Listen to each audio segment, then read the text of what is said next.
An elderly war veteran was being mocked in broad daylight until a humble farmer stepped in. What no one expected was what happened the next morning, when military tanks rolled up to the farmer's property. Before we continue, don't forget to subscribe to the channel, like the video, and comment where in the world you're watching from. Let's go. Harold Parker was the kind of farmer people passed on a lonely country road and waved to without really knowing why. Perhaps it was the way he stood, back straight, but movements easy, like a man who found peace in open fields and gentle sunrises. His land stretched across a quiet patch of rolling hills, a patchwork of wheat and rye that danced in the wind. He had tended that farm his entire life, just as his father had before him. To outsiders, there was nothing particularly remarkable about Harold or his property. Just another old farmer with a dusty pickup and a faithful dog. Yet beneath the rustle of crops and the hum of bees, something extraordinary waited to be revealed. Most folks in town didn't realize how often Harold Parker went out of his way to help neighbors who were down on their luck. He never boasted about it, nor expected favors in return. Some children came by after school for a chat, and he'd offer them lemonade on his porch. Stray dogs found refuge in his barn until they were claimed or taken in. Harold believed in kindness as much as he believed in the turning of the seasons. It was the quiet foundation of his life. But that foundation was tested the afternoon 3 men rode up in a gleaming black SUV and parked near the fence line of Harold's property. Tall, broad-shouldered, and wearing scowls that suggested a permanent chip on their shoulders, they stepped out with an air of entitlement. Harold noticed them from across the field. He'd been in the midst of fixing a broken fence post, a common chore. Sensing something was off, he dusted off his worn work pants, called over his dog, an Australian shepherd named Lancer, and walked toward the men, trying to maintain a neutral demeanor. "Afternoon," he greeted. "Can I help you gentlemen find something?" They didn't answer right away. One looked down at Lancer, who stood braced and ready, fur slightly raised. Another spat onto the dirt, sizing Harold up. The third, who seemed to be in charge, finally nodded. "Heard you got an old codger living on your land," the leader said. "Some war vet who's been snooping where he shouldn't. We're here to have a word with him." Harold's mind quickly flicked to Mr. Conrad, the older man he'd taken in about 2 months prior. Conrad was a decorated Korean War veteran who had nowhere else to go. A proud soul, but with battered knees and trembling hands that made it impossible for him to live alone. Harold had offered him the small cabin near the south pasture. It was a simple place, just 1 room with a stove, but Conrad hadn't complained once. Harold answered carefully, "Not sure what business you have with Mr. Conrad. Man's done nothing wrong as far as I can tell." The leader scowled deeper. "We'll decide that. Where is he?" Harold took off his straw hat. "He's an old friend, and I don't appreciate your tone. You can talk to him if you've got a real reason, but you'll do it respectfully or not at all." The men exchanged glances. One let out a low chuckle. "You must not know who we are, old-timer. We don't ask politely." "I'm not as old as you think," Harold returned, "and I've seen enough in my day to know bullying when I see it." There was tension in the air, thick as a storm about to break. Lancer remained at Harold's side, growling softly.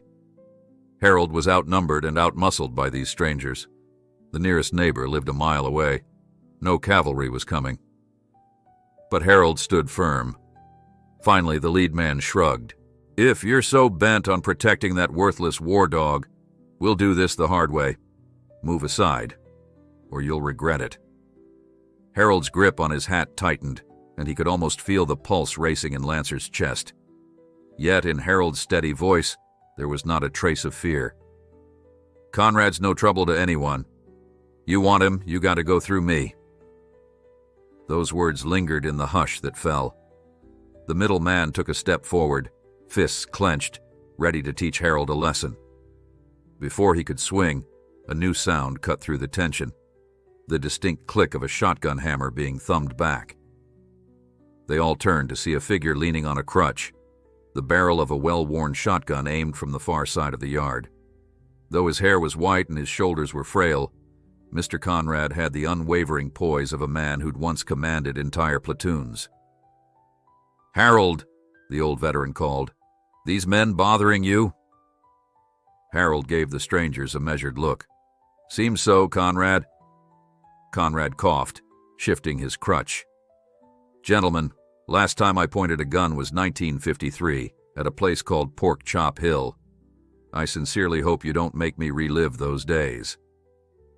The one who had advanced on Harold backed away a step, uncertain if this shaky old man was serious.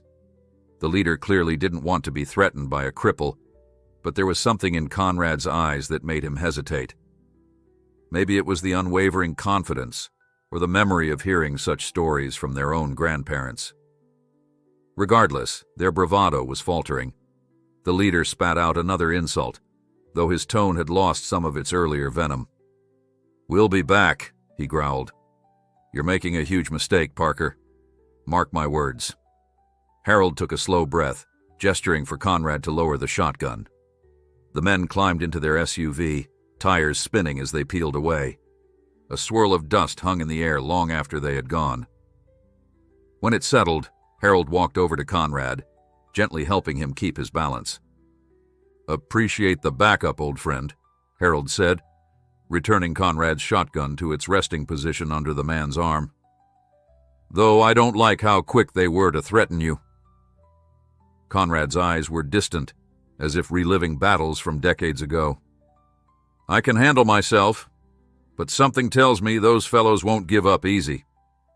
Harold offered a small nod. "That's what worries me." He accompanied Conrad back to the cabin, making sure the veteran was steady on his feet before leaving him to rest. Then Harold trudged to his old truck, Lancer in tow. Instead of finishing the fence post, he drove into town to speak with the local sheriff about the confrontation. Sheriff Jacobs was sympathetic but had limited resources. "Harold, I can send a deputy to drive by once in a while, but you know how short-handed we are.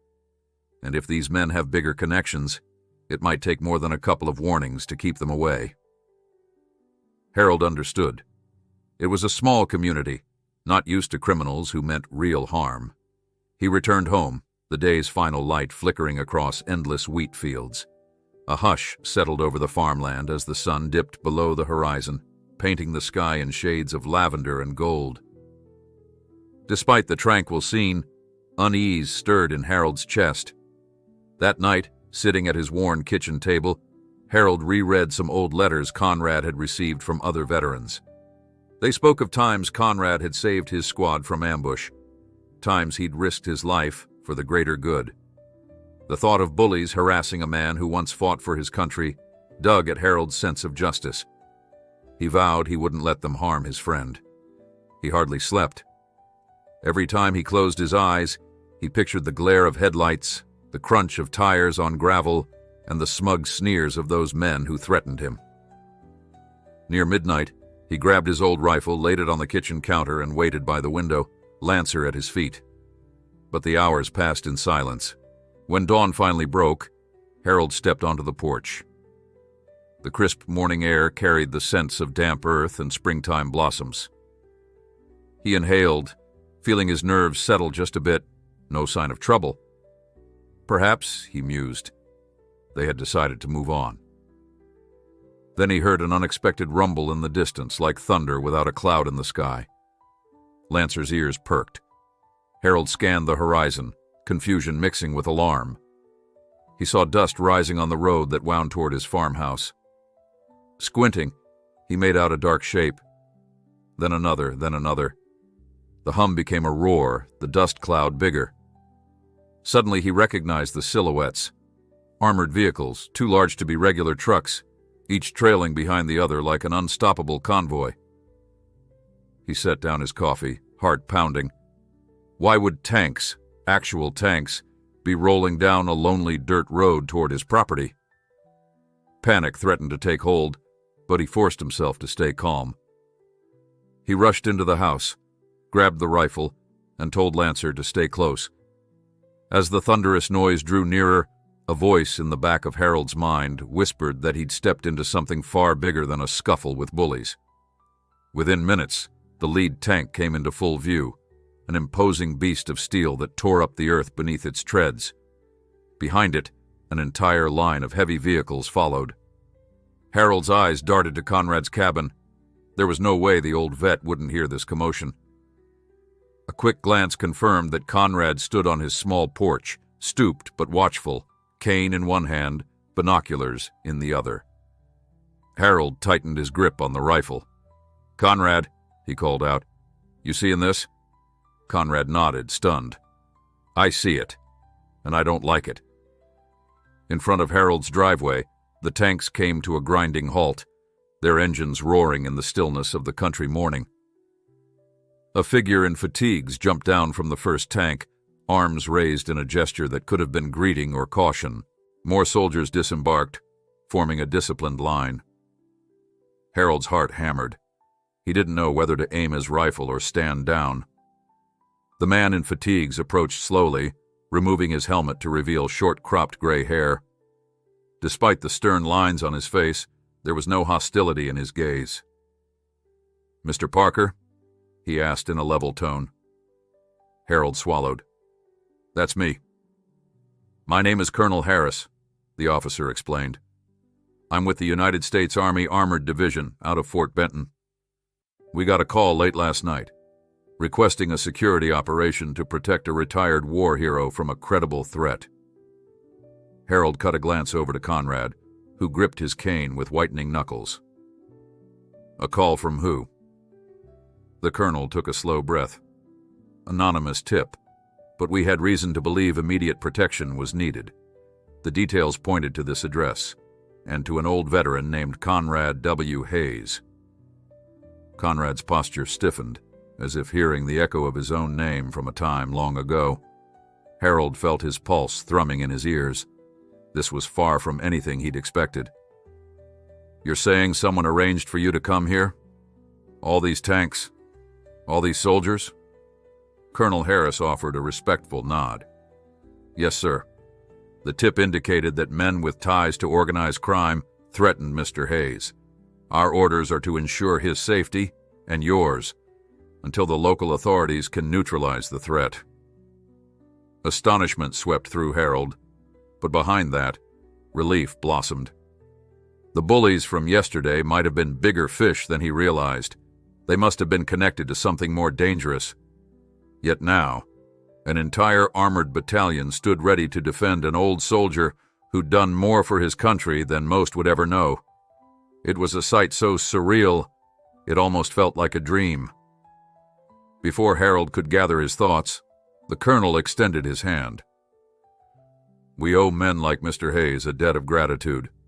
From what we've heard, you stood up for him when those thugs came around. We appreciate that, Mr. Parker. You showed courage."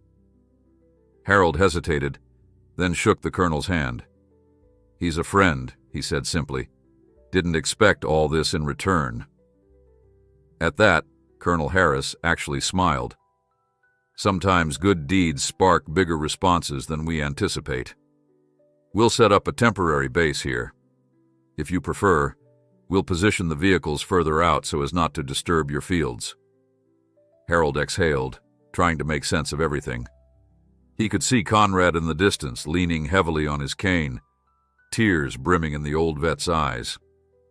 The morning sun gleamed off the tanks, as if saluting the man who'd once served. Harold placed a gentle hand on the colonel's shoulder. "Thank you," he said, sincerity filling each syllable.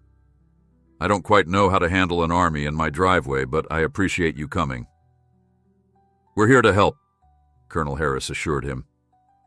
"And if you'd like, we can keep a low profile. But until those men are apprehended, we're not leaving your side." Harold nodded.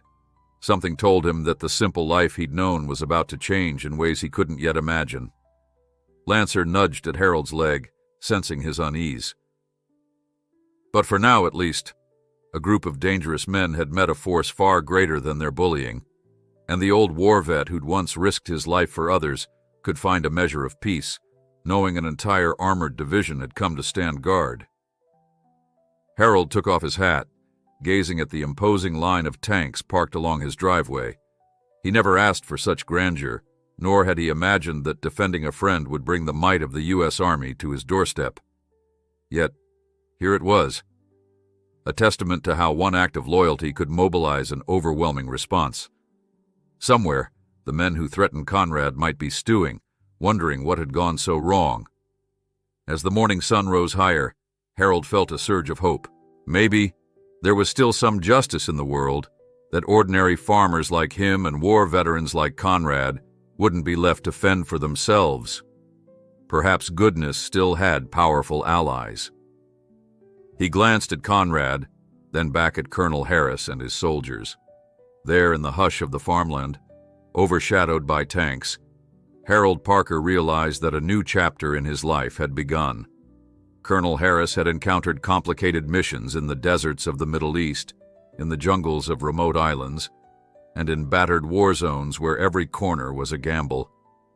But rarely did he expect to command an armored squadron on an American farm perched at the edge of rolling fields. His men, clad in fatigues and loaded with gear, now navigated the farmland with quiet discipline, mindful not to trample the wheat. They set up a perimeter at Harold Parker's fence lines, posted guards near the old barn, and staked out vantage points that offered a clear view of the single-lane road. Occasionally, a soldier paused to wave at Harold, who was still trying to understand how his quiet life had become so dramatic overnight. Harold spent the early hours directing Colonel Harris through the property. He pointed to the best spots to station vehicles, mostly wide patches of dirt where heavy treads wouldn't sink. He explained where the livestock tended to roam and which outbuildings were off-limits due to rotted floors. Throughout this unexpected tour, the colonel listened with patience, praising Harold's suggestions. They wanted to keep the farmland intact and the old structures standing if at all possible. Meanwhile, Mr. Conrad watched from the cabin porch, leaning on a cane.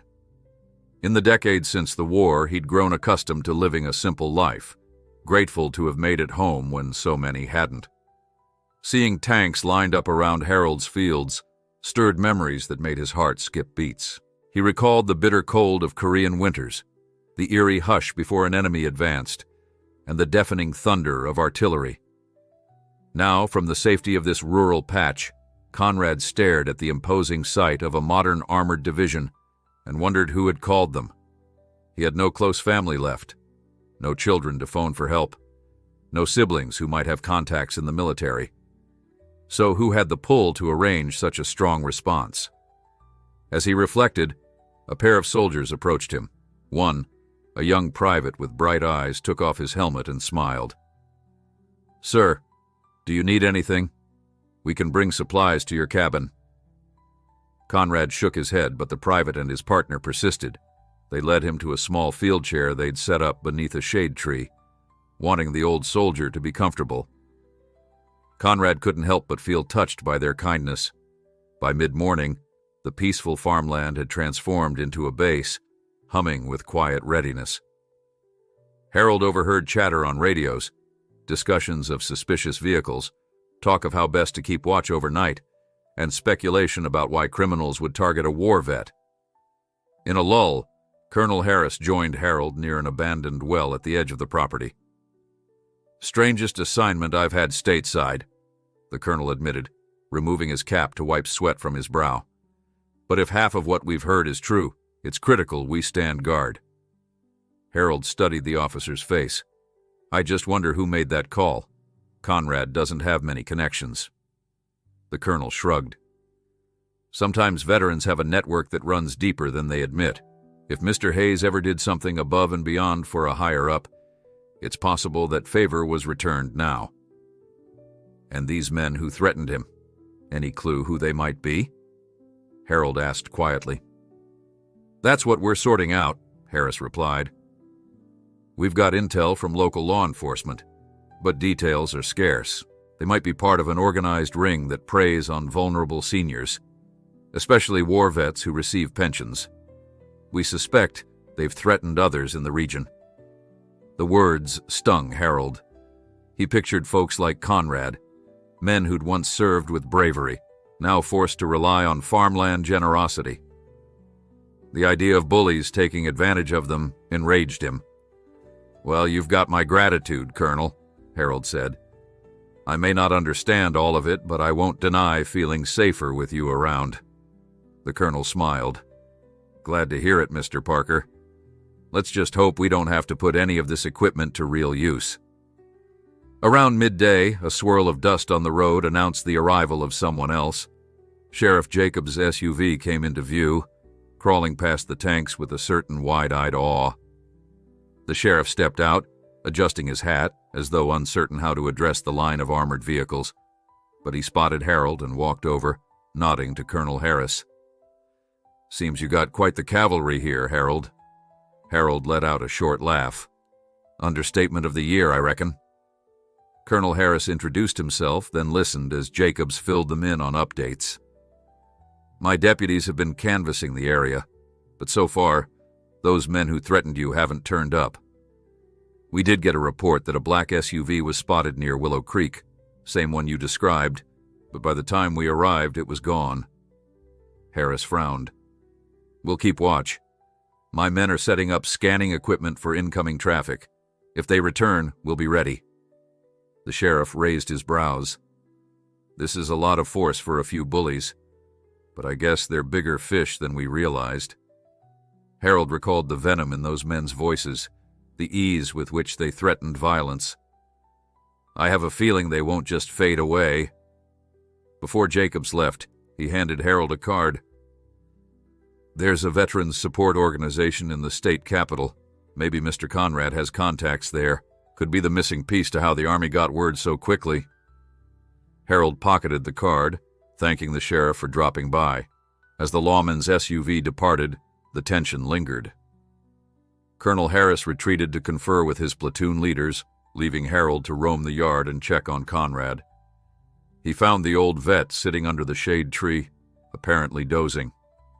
The two young soldiers who'd helped him were stationed a few yards away, scanning the road. Harold knelt. "You all right, Conrad?" The old man's eyes flickered open. "I'm fine, just resting." His tone dropped. "I still can't believe this. Tanks on your driveway, men with rifles around your barn, and it's because of me." "You had nothing to do with bringing them here," Harold replied gently. "And if someone did, well, it's to keep you safe. That's what matters." Conrad sighed, shifting on his cane. "I appreciate your kindness, Harold, but I can't help feeling the weight of it. War never really left me. I buried the past, or tried to. Now it's come roaring back." Harold put a steady hand on Conrad's shoulder. "You're not alone. I'm standing with you, and so are these soldiers. Don't let guilt weigh you down." The rest of the afternoon passed in a surreal hush. From a distance, it might have appeared normal, just farmhands at work. Yet in truth, soldiers patrolled, squads rotated, and a watchtower was even erected near the front fence using portable scaffolding.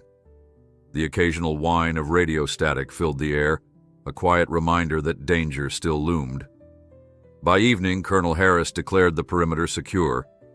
The tanks rumbled to positions that blocked the main approach, while smaller contingents guarded the rear fence lines. Harold insisted on cooking supper for everyone. He prepared a massive pot of stew using vegetables from his garden, plus fresh bread from the local bakery. Lancer trotted happily among the tired soldiers, enjoying the unusual company. Dinner took place outdoors, benches arranged near the barn. More than one soldier remarked that Harold's stew tasted better than anything they'd had in months. Conrad even managed a small grin, remembering how such camaraderie reminded him of mess tents in decades gone by. The colonel thanked Harold repeatedly, though Harold simply shrugged. "Feeding folks is what I do best." Night fell, stars glittering across the big Montana sky. Lanterns and floodlights illuminated the farmstead as soldiers moved in near-silent shifts. Harold found he was too tense to sleep, so he walked the perimeter with Colonel Harris, taking in the silhouettes of tanks and Humvees. The farmland he knew so intimately had taken on an otherworldly glow, half farmland, half fortress. "What happens when they come back?" Harold asked softly, his breath forming clouds in the cool night air. Harris's expression was hard to read. "We'll be ready. Don't worry." Conrad's cabin light glowed in the darkness. They could see the outline of the old vet pacing slowly inside, as though bracing for something. Harold exhaled. "I never dreamed a friend's life story would bring armies to my doorstep." Harris placed a reassuring hand on Harold's shoulder. "Sometimes, those who served have bonds that run deeper than we can fathom. If Conrad saved the life of someone influential, that debt might be repaid tenfold. Or perhaps the Army is just honoring a code. We don't leave our own to fend for themselves." Harold nodded, appreciating that logic. A quiet beep from the colonel's radio interrupted them. Harris lifted it. "Yes? Understood. I'll be right there." Lowering the device, he turned to Harold. "We've got movement half a mile east. A vehicle matching the description. Stay inside your house. Lock up." Harold's pulse spiked. "I can help. It's my land." "Your help is valued, but let us handle this," Harris said. "We can't risk your safety." Harold considered protesting but realized it might distract them, so he hurried inside, locked the doors, and grabbed his rifle anyway. He switched off the lights and peered out the window, heart pounding. In the faint moonlight, he spotted soldiers converging near the east field. More floodlights flicked on, scanning the darkness. He heard a muffled engine rev, a flash of headlights, then a crack of gunfire echoed. Harold flinched. Lancer growled from behind the couch. The crack repeated, 3 shots in quick succession. Then came shouting, shining beams crossing in the distance. Harold held his breath. Minutes passed, each one an eternity. Finally, Colonel Harris's voice came through a speaker outside. "All clear. Stand down." Harold exhaled, his heart still racing. He inched outside, scanning for any sign of trouble. A pair of headlights cut across the field, and then the Humvee reappeared, returning to the yard. Harris stepped out, face grim. They scouted the perimeter, tried to slip in. "We fired warning shots. They fled," he reported. "No casualties, no arrests. We'll stay alert." Harold's shoulders slumped with relief, though worry gnawed at him. If those men were bold enough to test a perimeter guarded by an entire battalion, what would stop them from coming back again and again? "Thank you, Colonel," he managed. "I guess we'll have to remain on guard." Harris nodded. "We expected a probe. This may not be the last. But we'll hold steady." Harold turned toward Conrad's cabin, half expecting to see the old man step out. The door remained shut. Perhaps Conrad was too rattled to emerge, or maybe he'd seen enough battles for one lifetime. Harold felt a pang of concern. He wanted to reassure his friend that everything would be okay. The colonel parted with a polite nod, heading back to coordinate the night watch. Harold lingered on the porch. He gazed over the moonlit fields, tanks standing silent sentinel. On any other night, crickets would chirp and a soft breeze would rustle the wheat. Tonight, the mechanical hum of floodlights and the tension of armed men replaced that usual calm. He wondered how it came to this. An old soldier and a farmer, forced to rely on a massive show of strength. Perhaps tomorrow, the sheriff would bring news that those trespassers had been apprehended, or that reinforcements from state police were arriving. Eventually, Harold retreated indoors, though he slept little. Lancer curled at his feet, ears perked. Each crackle of radio or metallic clang from outside jolted Harold awake. Sunrise was a relief.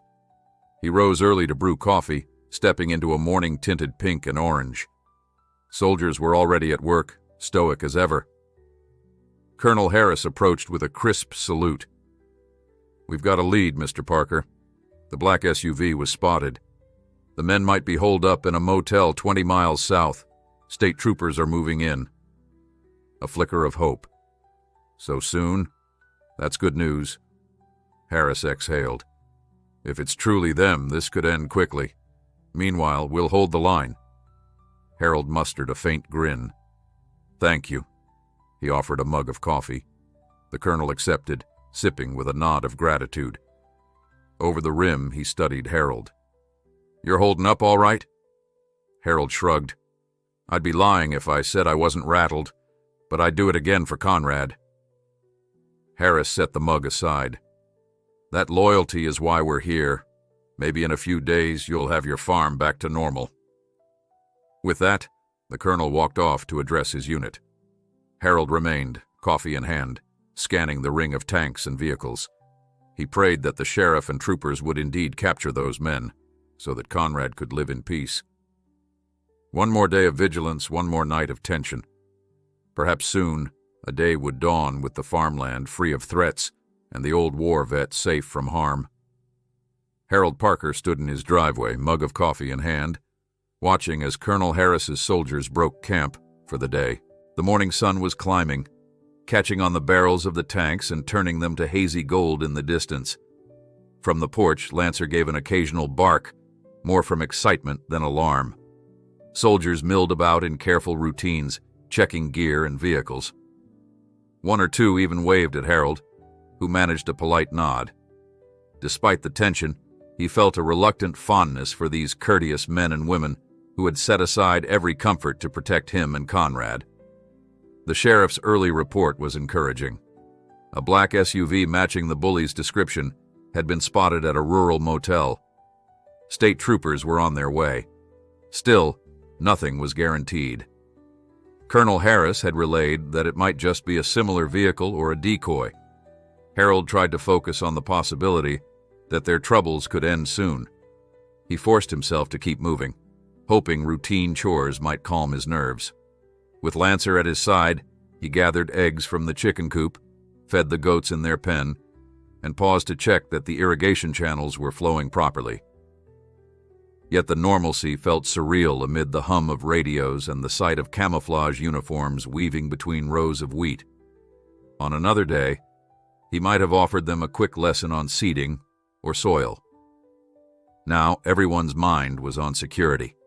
He wished it were enough to rest easy. Eventually, Harold carried a fresh pitcher of lemonade out to the men posted near the barn. "Seems a bit warmer than usual," he remarked quietly, handing paper cups to grateful soldiers. One, a sergeant with a neatly trimmed beard, thanked him, remarking that it beat the desert heat. Harold allowed himself a slight laugh. "That's good to hear. At least the farmland's a bit friendlier." Nearby, Colonel Harris conferred with two lieutenants over a map spread across the hood of a Humvee. They traced lines with their fingers, discussing possible vantage points. Harold finished passing out the lemonade, then made his way over. He craned his neck for a glimpse, but the lines and symbols meant little to him. The colonel glanced up. "Mr. Parker, we're mapping out potential approach routes if these men circle back. We'll stay vigilant until we know for sure they've been apprehended." Harold nodded. "I appreciate that. Makes me wonder, though, how they found us in the first place. Conrad and I keep a quiet life." A flicker passed across Harris's eyes. "We're wondering the same." His voice dropped. "Sometimes, organizations track elderly veterans who might have valuable war medals or government pension details. They can also assume older folks lack strong support." Harold stiffened at the cruelty of such a tactic. Conrad, with his bum leg and old memories, was a target for con artists and criminals. The thought turned his stomach. He wanted to confront these men face to face, to demand they explain how they dared threaten someone who'd risked his life for his country. But he knew that, for now, it was best to let the professionals handle it. They were interrupted by a shout from across the yard, and Harold saw Conrad hobbling toward them, cane in one hand, the other balled into a fist around a piece of paper. When he reached them, he waved the paper at the colonel. "We need to talk," Conrad said, breath ragged. "I found this stuck under my door." Harold peered at the note. It was handwritten, containing a string of harsh demands. Money, valuables, and a warning that if Conrad didn't comply, he'd regret it. Conrad's lips pressed into a thin line. "These scum aren't gone yet," he muttered. They must have sneaked on the property when the watch shifted. Colonel Harris took the page, scanning it carefully. I'll have our team analyze the handwriting. Could be from the same men or an accomplice. Harold looked around, alarmed that someone had dared approach the cabin under the Army's nose. How could they slip past you? We rotate sentries, Harris explained, jaw tight. They might have come through a blind spot after midnight, but if they made contact once, they might try again. We'll lock down the perimeter further. Conrad's face showed more anger than fear. They can't scare me off with scribbles on a page, he said, though his voice trembled. I faced worse in the war, but I don't want them harming Harold. Harold laid a hand gently on Conrad's shoulder. You're no burden. We just want you safe. Colonel Harris assured them that more men would patrol near Conrad's cabin. He also recommended that Conrad stay inside after dark, with the windows locked, at least until the troopers confirmed an arrest. Conrad seemed resigned, though clearly unsettled by the intrusion. He trudged back to his porch, cane tapping an unsteady beat in the soil. In the farmyard, the day's chores continued, overshadowed by underlying tension. Harold tried to ease the atmosphere by inviting everyone to a home-cooked lunch. By noon, the sweet, savory scent of cornbread drifted through the breeze. Lancer trotted at Harold's heels while he carried steaming dishes to a makeshift table beneath an oak tree. Soldiers took quick breaks in shifts, swallowing down hearty portions before returning to watch posts. Colonel Harris joined them, quietly savoring the meal. It gave Harold a sense of purpose to feed people, if only to remind them that life carried on, crisis or not. Mr. Parker, a private spoke up between bites, this might be the best cornbread I've tasted. My grandma used to bake something like this before I enlisted. His voice held a wistful note that made Harold smile. Recipes from my mother, he replied. Glad it still holds its charm. Such moments felt almost normal. If Harold squinted, he could pretend these soldiers were just friends visiting for a cookout, but the rifles resting against the tank hulls told a different story, as did the anxious glances that scoured the horizon every few minutes. Not long after lunch, the sheriff's SUV rolled up again in a swirl of dust. Harold's heart leapt. Maybe they had good news. Jacobs hopped out wearing the same battered hat and the expression of a man who'd been up all night. The colonel strode over. Sheriff, anything? Jacobs grimaced. They found the SUV, registered to a fake address. The men inside ran off before troopers arrived. 2 of them hopped in another car, no arrests made. A collective hush settled. Harold felt both disappointment and renewed worry. Colonel Harris rubbed the back of his neck. So, they're still out there. The sheriff nodded. Afraid so. The troopers recovered some items in the motel room, new suits, phony IDs, and photos of Conrad's cabin. Harold's face paled. Photos of the cabin? They were targeting him specifically? Yes, and possibly your entire property, Jacob said. It's more elaborate than typical bullies. We suspect they were hired to harass or extort Conrad. He paused. We also discovered a link to a large criminal syndicate. They might think Conrad knows something valuable, or that he has hidden money. Harold wanted to ask how they could believe such nonsense, but he bit his tongue. Conrad was no wealthy aristocrat, just an aging war hero. But maybe these criminals were desperate, or they'd latched onto rumors. Colonel Harris looked grave. We'll keep doubling up on security. And if they're brazen enough to keep trying, we'll stop them. Jacob sighed, sliding his gaze to Harold. Wish I could do more. For now, state troopers and your army friends are your best defense. I'll keep digging. With that, the sheriff left, leaving a fresh wave of trepidation behind. The afternoon crawled forward under the weight of the new revelations. Harold stepped away from the bustle to find a quiet corner behind the barn, wanting a moment alone to think. Lancer patted at his heels, wagging anxiously. Harold leaned against the weathered boards, letting out a long breath. He recalled the day Conrad showed up, hobbling up the driveway with everything he owned in a small backpack. Harold had offered him the cabin because it felt right, never imagining it would ignite a showdown with criminals. He closed his eyes, mind drifting. If only these men had chosen someone else to harass. But that was wrong. If not Conrad, they'd bully another vulnerable target.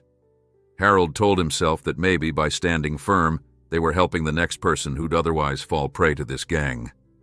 He pet Lancer's head and murmured, "We'll get through this, boy. We have to." Sunset arrived in a blaze of pink and orange that reflected off every metal surface in the yard. Soldiers prepared their night watch, ensuring spotlights were positioned. Harold delivered a thermos of coffee to the men at the east boundary, where the intruders had fled the night before. He took in the farmland cloaked in twilight, so familiar yet changed. The wheat bowed in the breeze, oblivious to danger. Night settled once again, and Harold hunkered inside with Lancer. No matter how many soldiers stood outside, worry gnawed at him.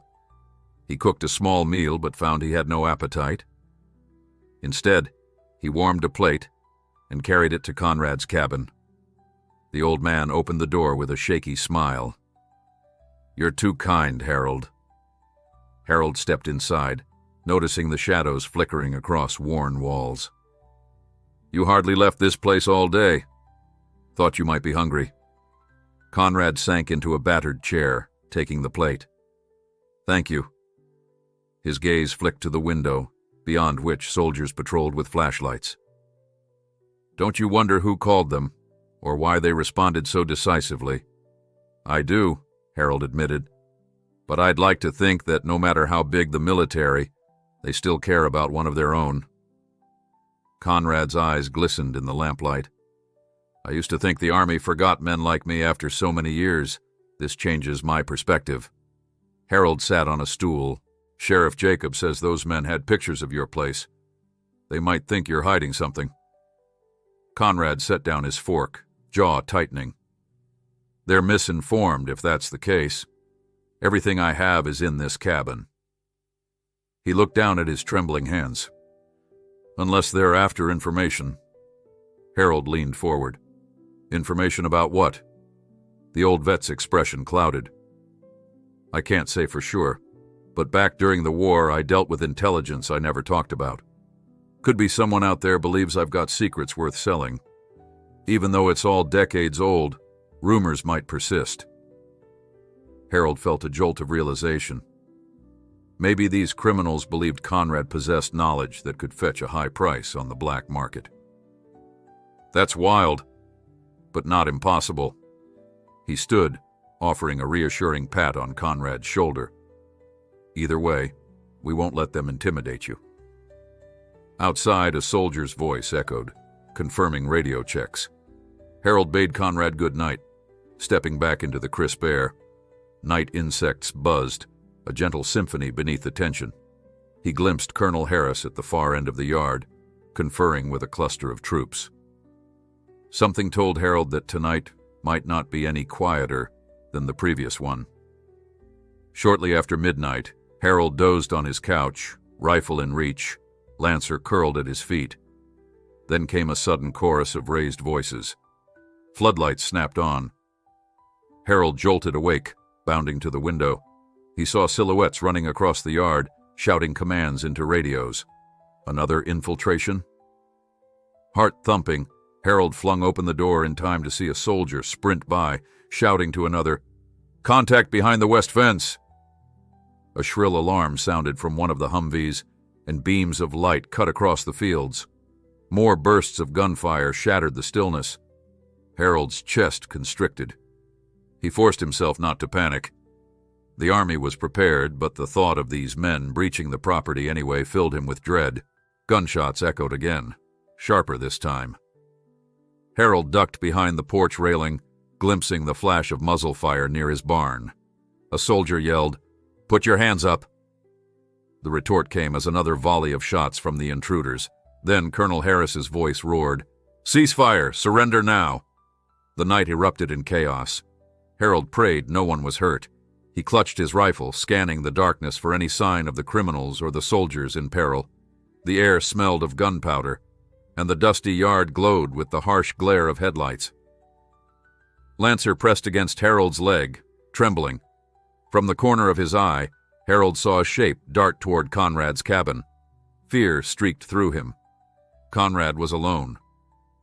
Harold's vantage point from the porch was partial at best, but he could see well enough to know trouble when it arrived.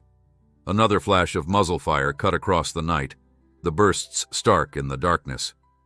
The shape sprinting toward Conrad's cabin was too small and quick to be a soldier in full gear. Harold's breath caught. If they were aiming to grab Conrad, now was the time to intervene. He couldn't stand there and wait. "Stay," he whispered to Lancer, though the dog quivered with eagerness to follow. Harold gripped his rifle and slipped down the steps, heart pounding so loudly he was sure the entire yard could hear it. Over by the barn, soldiers crouched behind a Humvee, returning fire on shadows darting at the fence. Gunshots echoed in crisp clusters. They had trained for moments like these. Harold had not, but adrenaline and anger fueled him forward.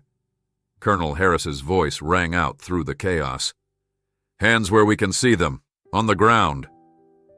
A brief hush, then more gunfire rattled the cool air. Harold had never heard anything like it, not on his farm. Each report sounded like a door slamming inside his chest. He skidded around the corner of the house, scanning the moonlit yard. He caught a glimpse of a figure hugging the side of the cabin. Whoever it was, they clutched something metallic in one hand. Harold's mouth went dry. He raised his rifle, bracing it awkwardly. "Stop!" he shouted, stepping into the open. "Don't move another inch!" The figure froze. For a moment, Harold hoped they might surrender, but they whipped around instead, leveling a pistol at him. Fear shot through Harold's veins. He'd fired a rifle to scare off coyotes and foxes, but never in a life-or-death standoff. The silhouette moved closer, and Harold realized it was a young man, face twisted in a grimace of desperation. Beyond them, Conrad's cabin window flickered with lamplight. Conrad was still inside, no doubt terrified. The man with the pistol sneered. "Old farmer," he spat. "Get out of here if you don't want a bullet. This doesn't concern you." Harold steadied the rifle, even as his arms trembled. "You're on my property," he returned, mustering more confidence than he felt. "I won't let you hurt that man." Shots continued to ring from the other side of the property, but in this pocket of darkness, time seemed to slow. The intruder narrowed his eyes. He must have realized the army would converge soon. Whatever plan he'd had, probably to kidnap Conrad quickly, was falling apart. Harold could practically see the cogs of panic turning in the man's head. A second figure darted into view, sliding around the cabin's corner. This one wore a dark jacket, a scarf pulled up over most of his face. He hissed at the pistol wielder. "We're getting pinned down. We gotta go." Harold's mind raced. 2 men, both armed. He was alone. Soldiers might not realize how close these intruders were to Conrad's door. Harold feared if they retreated, they'd take Conrad anyway, or kill him in frustration. He had to stall them. So he inched forward, voice carrying as much authority as he could muster. "We've got a whole battalion out here. You can't escape." The second intruder brandished a compact submachine gun. "Back off, old man, or we'll light you up."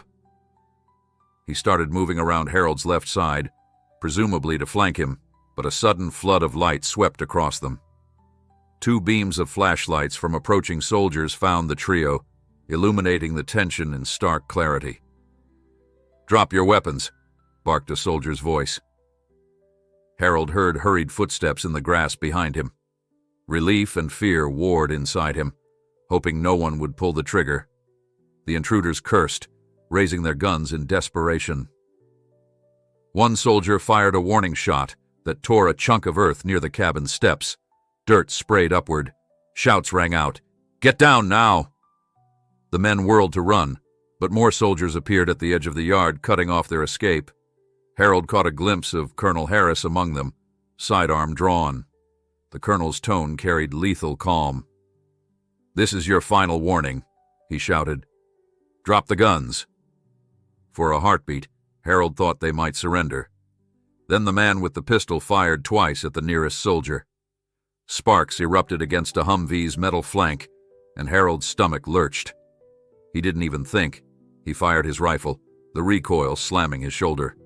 The bullet missed the gunman by a hair, whizzing harmlessly into the ground.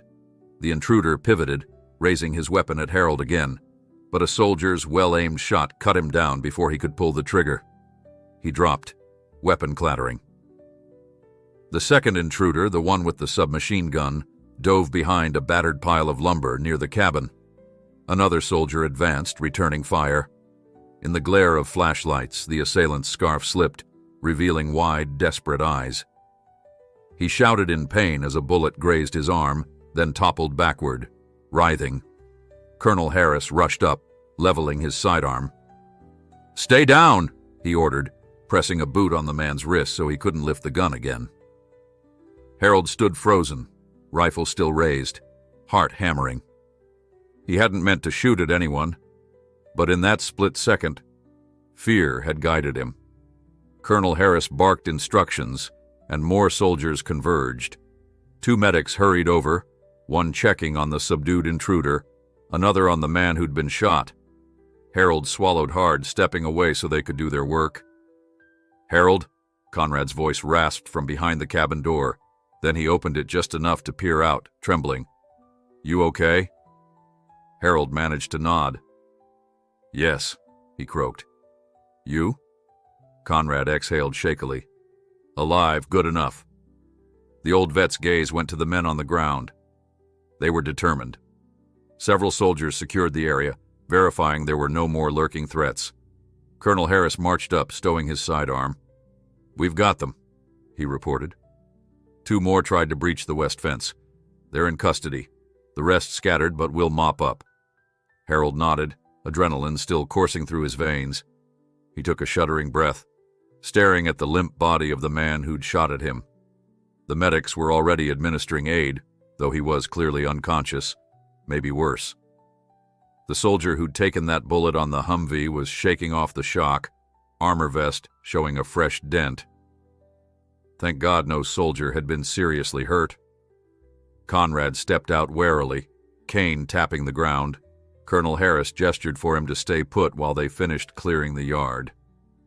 A radio crackled with updates from the other side of the fields, and soon Harold could see more figures being led in, hands zip-tied, cursing under their breath.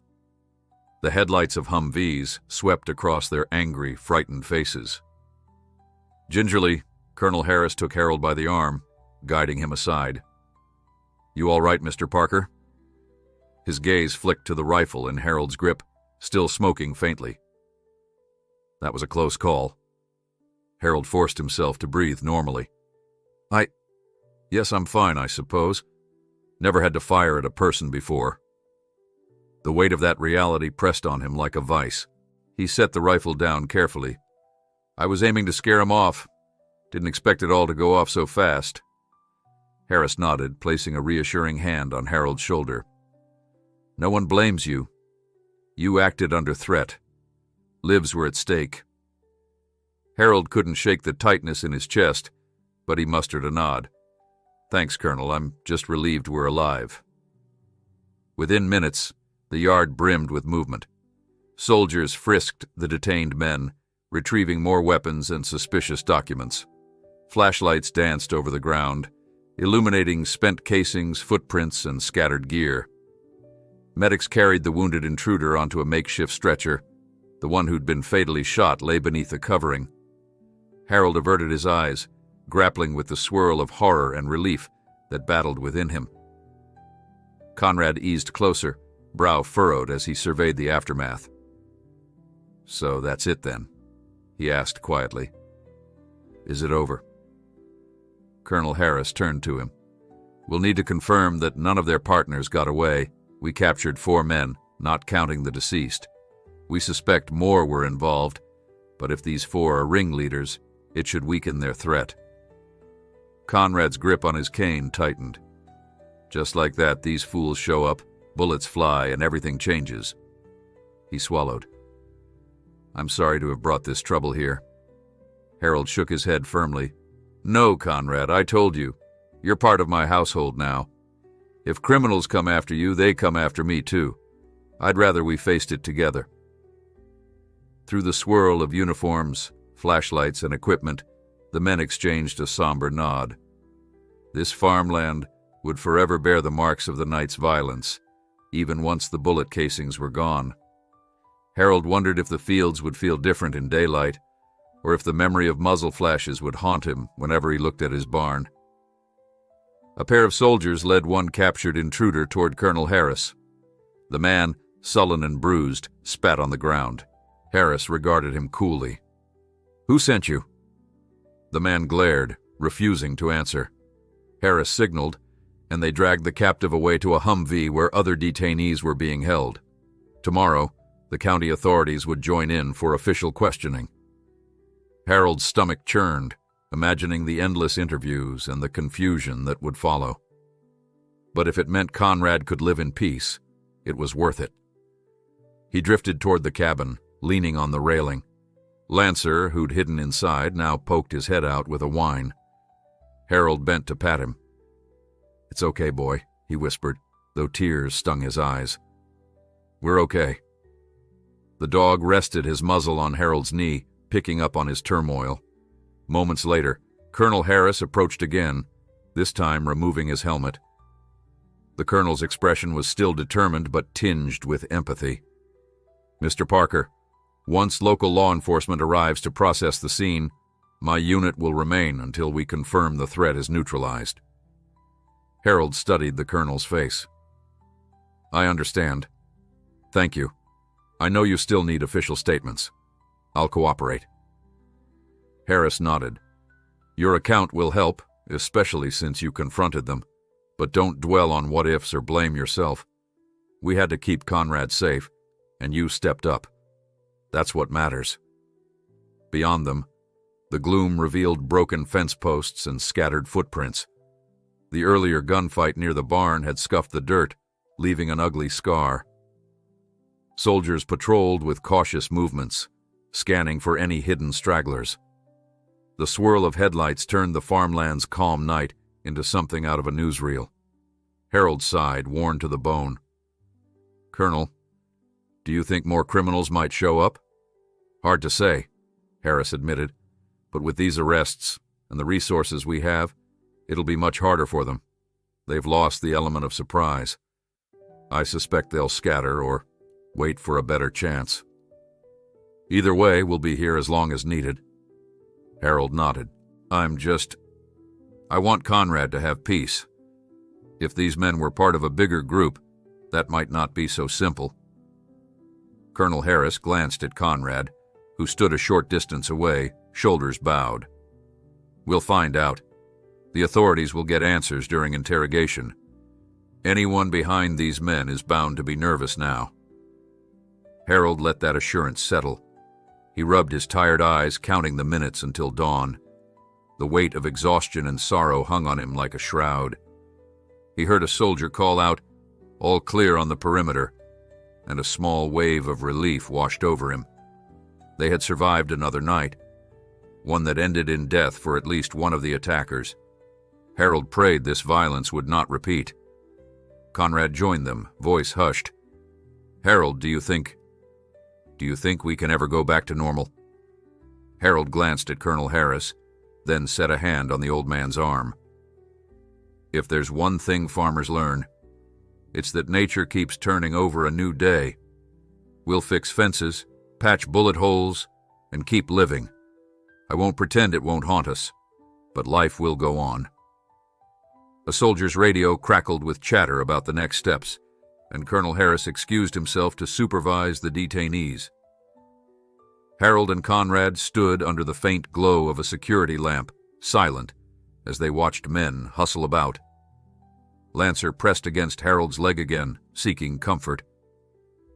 With dawn still hours away, The farmland lay in uneasy darkness, but at least for the moment, they were safe. Inside the cabin, Harold helped Conrad settle down, then sat with him as quiet minutes passed. Every so often they heard muffled orders or the rumble of engines repositioning. Conrad closed his eyes. "I can't stop seeing that gun pointed at you," he murmured. "They might have killed you." Harold squeezed the man's hand. "But they didn't. Let's focus on that." Conrad nodded, but his haunted expression lingered. Harold rose, gently urging him to rest. Then he stepped back outside, inhaling the cool night air. A few yards away, Colonel Harris was talking to a subordinate about search teams. Harold figured he'd be needed soon to recount his perspective. He made himself ready, squaring his shoulders. Whatever came next, he intended to stand firm. This was his land, and no criminal would threaten the friend he cherished. The first hint of morning light found Harold Parker leaning against his porch railing, bleary-eyed and drained from the night's turmoil. Below him, the yard remained a patchwork of tire tracks, footprints, and spent casings that glimmered in the dawn. Soldiers moved quietly, gathering evidence and swapping stories about the firefight. Colonel Harris had organized a watch rotation that lasted until daybreak, ensuring no one approached again under cover of darkness. Now the worst of the chaos seemed contained, with 4 men in custody and 1 dead. Harold shuddered at the recollection of how close that pistol had come to ending his life. In the short span of gunfire and frantic shouts, he had realized the cost of confronting lawless violence firsthand. A part of him wanted to crumble into regrets, but he pushed that feeling aside for Conrad's sake. At sunrise, the sheriff returned, accompanied by 3 deputies and 2 state troopers. They parked near the barn, stepping out with subdued expressions that spoke of grim duty. Harold watched them confer with Colonel Harris before beginning the slow task of photographing the scene, examining shell casings, and taking statements from soldiers. Sometime later, a coroner's van arrived to remove the attacker who had been killed. Harold felt an odd numbness as he observed the procedure from afar. He knew it was standard practice, but it still wrenched his heart to see a body carried away, especially on what had once been a haven of calm. Turning from the sight, Harold headed inside to brew a pot of coffee strong enough to steady rattled nerves. He realized he had never seen so many badges and uniforms in one place, not even at local parades. Conrad, too, struggled with the aftermath. He emerged mid-morning, having slept only a few hours in fitful bursts. With cane in hand, he hobbled over to the fence line, where Colonel Harris was overseeing the detention area. Under a makeshift canopy, the 4 captured criminals sat in zip ties, guarded by armed soldiers. Conrad paused, staring at them. Part of him wanted answers. Who sent them? Why pick him as a target? And how far they had been prepared to go? Another part of him just wanted to forget every face, every threat. He felt the weight of old regrets crushing him. Seeing men so young turning to violence reminded him of battles that had stolen too many lives. But these punks, who dared to harass and injure the innocent, wouldn't earn his sympathy. As Colonel Harris spotted Conrad, he walked over to join him. "Thanks for everything," Conrad muttered, voice husky with spent emotion. "I never imagined people would come to help me like this." The colonel gave him a gentle nod. "You served your country once. It's only right that we protect you now." Conrad's gaze shifted to the prisoners, who glowered behind their restraints. "They said nothing during the night," Harris explained. "We're awaiting local detectives to handle interrogations. We'll see if they reveal who's behind this." Conrad nodded grimly. Harold strolled up, offering the colonel a fresh cup of coffee and a travel mug. "Might take more than polite questions to make them talk," Harold remarked quietly. "But I hope law enforcement can do their job."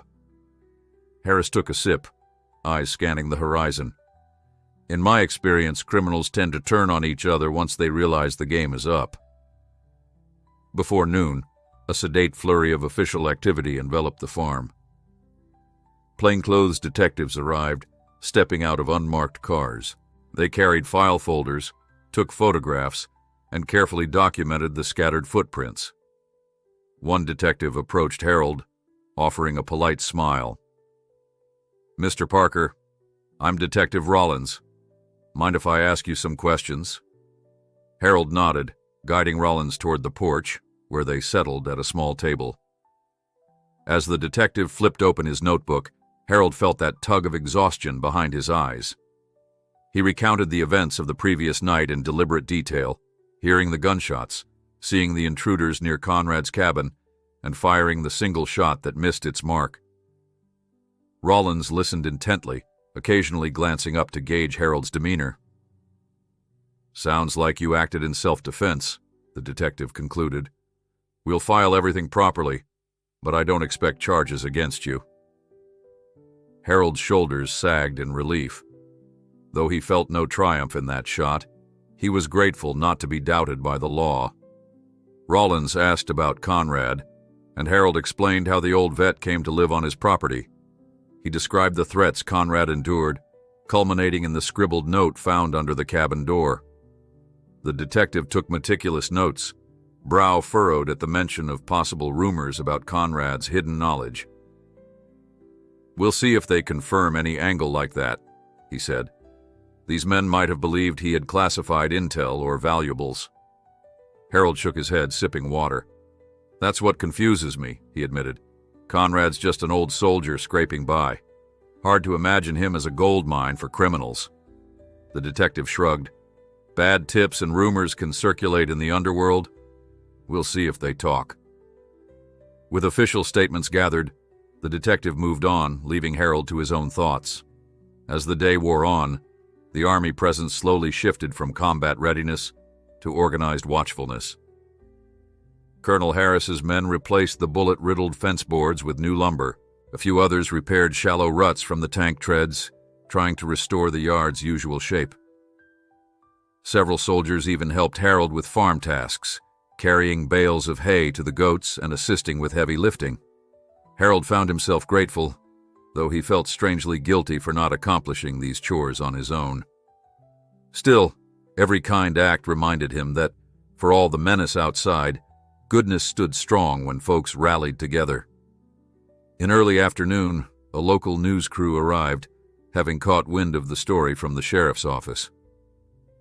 Their van rumbled up the drive, camera at the ready. A harried reporter hopped out and tried to corner Harold for an interview about the heroic farmer and the war vet. Harold, feeling uneasy about publicity, politely declined. Colonel Harris quickly interjected, guiding them away from restricted areas. The reporter tried filming the line of tanks, only to be turned back for security reasons. Ultimately, they settled for a few external shots and a statement from the sheriff. Harold watched the crew depart, relieved they hadn't pestered Conrad, who hated the spotlight. "If that news story airs, more criminals might see it," Harold fretted. "They'll know Conrad is still here." Harris nodded sympathetically. "We can't stop the press, but I'll coordinate with local agencies to ensure protection remains. If it becomes too risky, we'll work with the sheriff on relocation."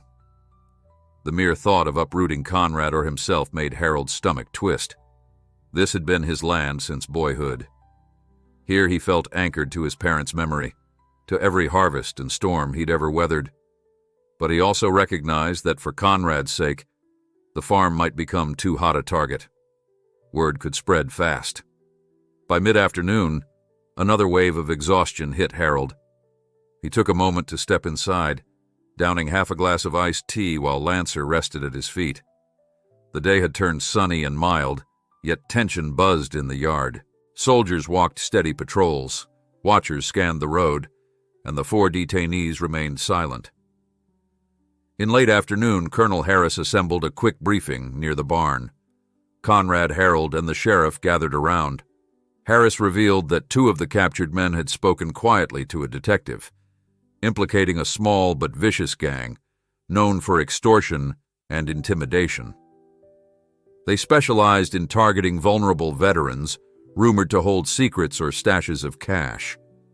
Evidently, someone higher up Believed Conrad had knowledge from his service that could be sold. "That lines up with our guess," Harris said grimly. Whether it was misinformation or a half-truth, they were persistent enough to risk a clash.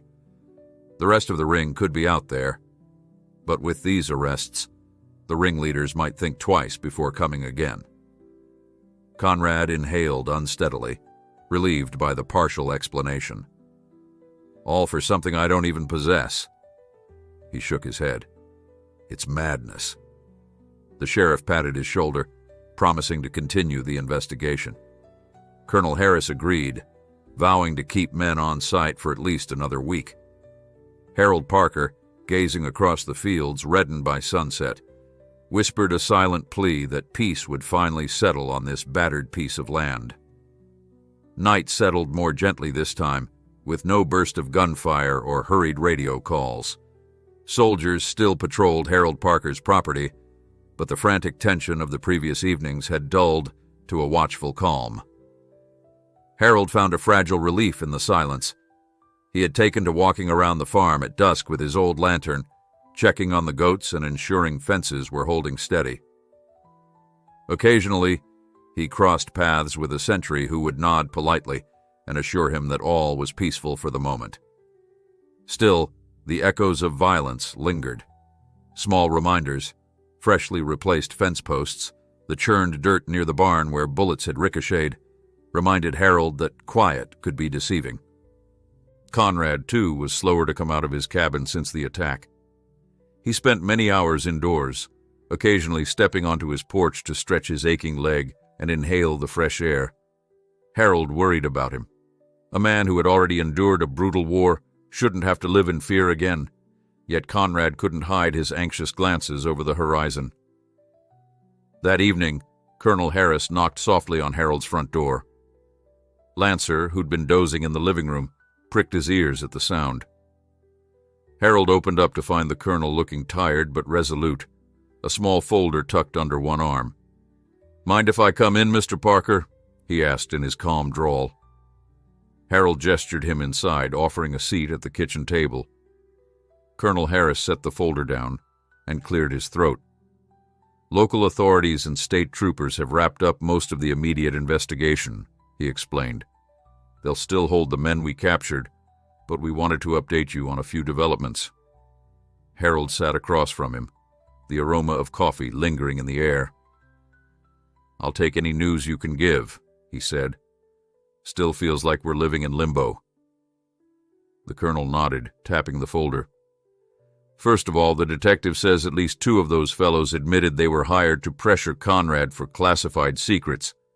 It sounds far-fetched, but apparently they believed he'd once been part of an intelligence unit in Korea. They insisted that a potential buyer was willing to pay handsomely for information Conrad supposedly kept hidden." Harold frowned, recalling the hours he'd spent with the old vet, listening to scattered stories of that distant war. Conrad never hinted he was anything other than a foot soldier. Maybe these criminals latched on to rumors. Harris opened the folder, scanning a typed summary. Detectives suspected all traces back to a smuggler who dabbles in old war records and thrives on conspiracy theories. This smuggler evidently financed a small ring of thugs to find Conrad and extract his secrets. By force or intimidation? A surge of anger flashed across Harold's face. He pictured Conrad with his cane and his gentle manner being menaced for nonsense. So he's basically hounded by a rumor that he's got no way to refute. That's monstrous. The colonel's eyes were sympathetic. Yes, and for the moment, we believe the ringleaders here are either captured or too spooked to continue. However, there may be others loyal to that smuggler. We can't promise they won't try again. Harold let out a slow breath. "You're telling me you'll remain on guard until further notice?" Colonel Harris nodded. "For a while, yes. The Army High Command wants to ensure there's no renewed threat. Also, we're verifying who exactly tipped us off in the first place. Our best guess is that someone from Conrad's old regiment got wind of the situation and leveraged contacts at the Pentagon. But records are muddy. we haven't pinpointed a name." That revelation piqued Harold's curiosity. Conrad claims he doesn't know anyone powerful, but maybe he saved some influential officer's life and they never forgot. Harris smiled slightly. "That happens more than you'd think. Soldiers form bonds that transcend rank and time. One of them might have repaid a debt." With that, the colonel stood, rolling his shoulders to ease tension. "Anyway, we'll do what we can. Let me know if Conrad needs anything. My men and I are rotating out some fresh personnel tomorrow, but the mission remains the same." After Colonel Harris left, Harold sat a moment at the table, tapping a stray spoon against his mug. The notion that some unknown ally had summoned an entire armored battalion to safeguard Conrad felt both awe-inspiring and haunting. He decided to speak to the old vet about it, to see if he might recall any figure from his past who possessed that level of pull. Outside, the yard glowed with lamplight. Soldiers talked in low voices, their silhouettes crossing Harold's property. The hush that enveloped them now was welcome, but uneasy, like the calm after a storm, uncertain if another front might roll in. Making his way to the cabin, Harold rapped gently on the door. Conrad opened it after a moment, Kane propping him up. Harold caught a whiff of coffee grounds. Despite the late hour, Conrad apparently needed the warm comfort of a cup. "Mind if I come in?" Harold asked. Conrad waved him in, then shuffled back to his chair near the fireplace. A single kerosene lamp cast dancing shadows along the walls. "What's on your mind?" Conrad asked, stirring sugar into his brew. Harold settled on a small stool. "The colonel thinks someone from your old outfit arranged all this. Any idea who might have such sway?"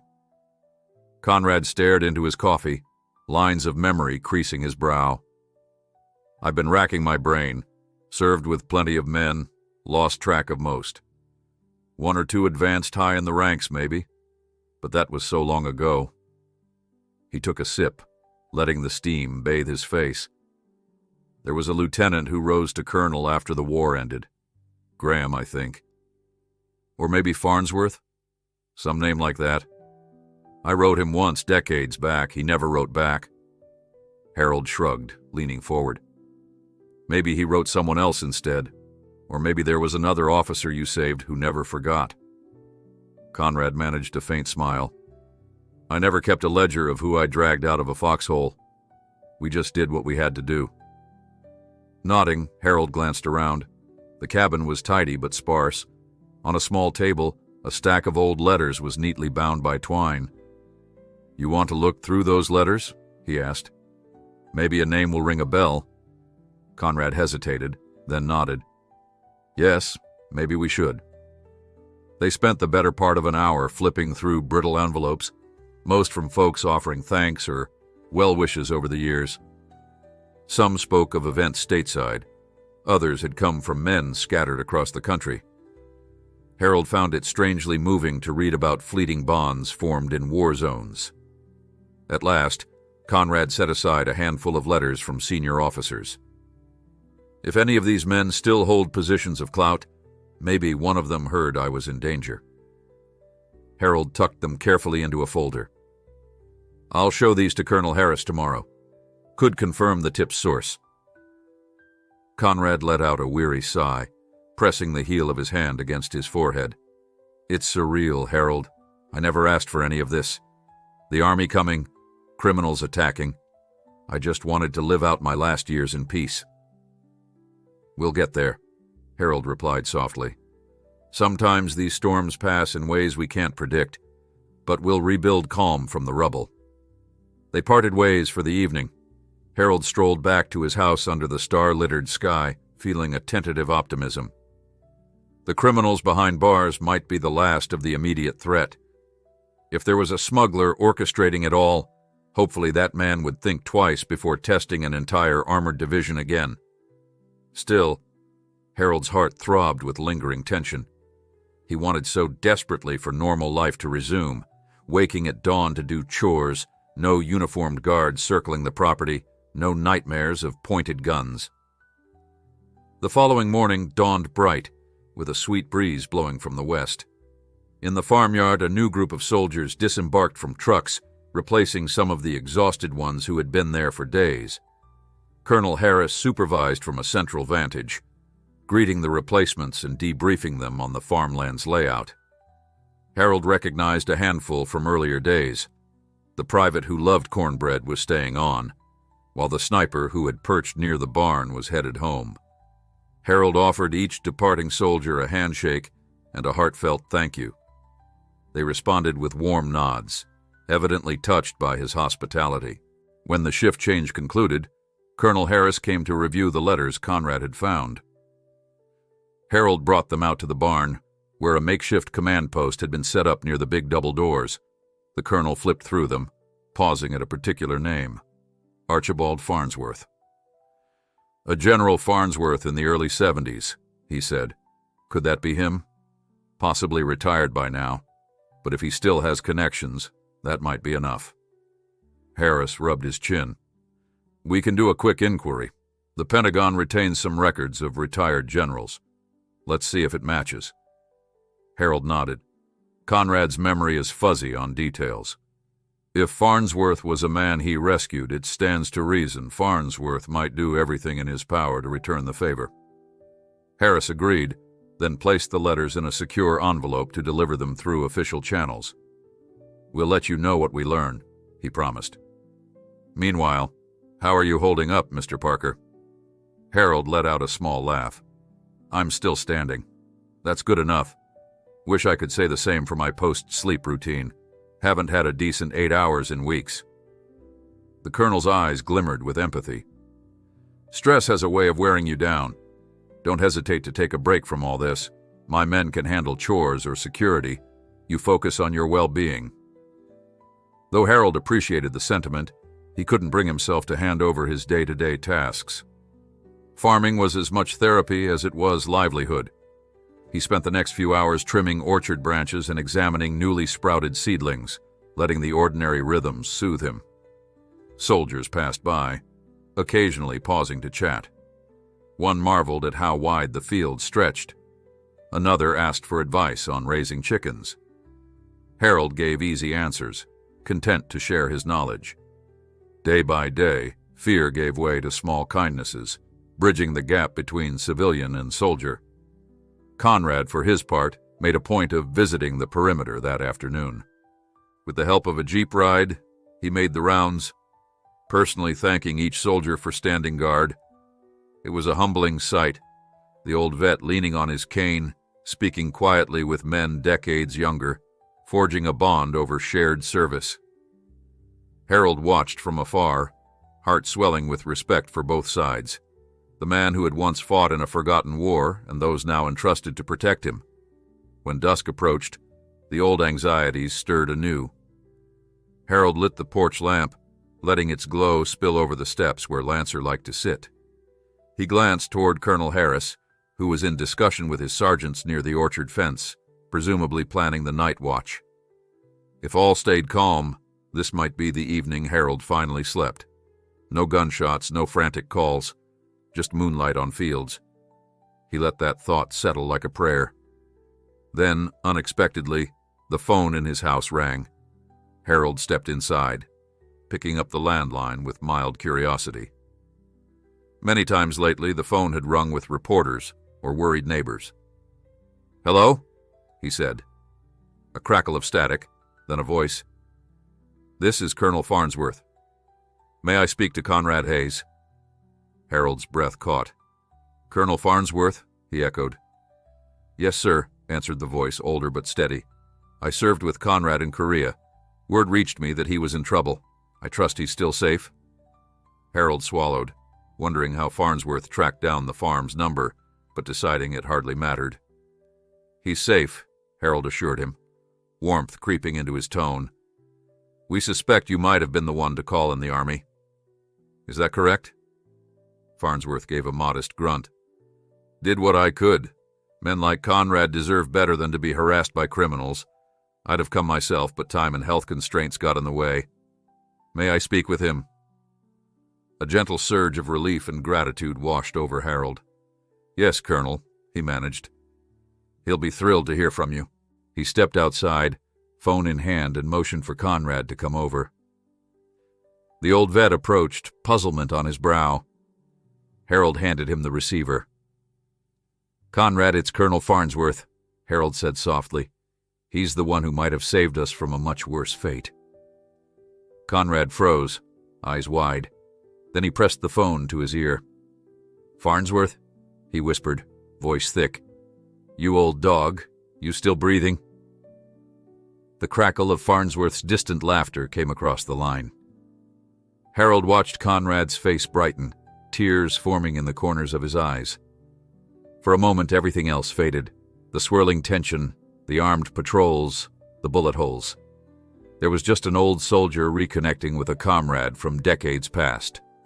They spoke in low tones, full of half-finished memories and words thick with emotion.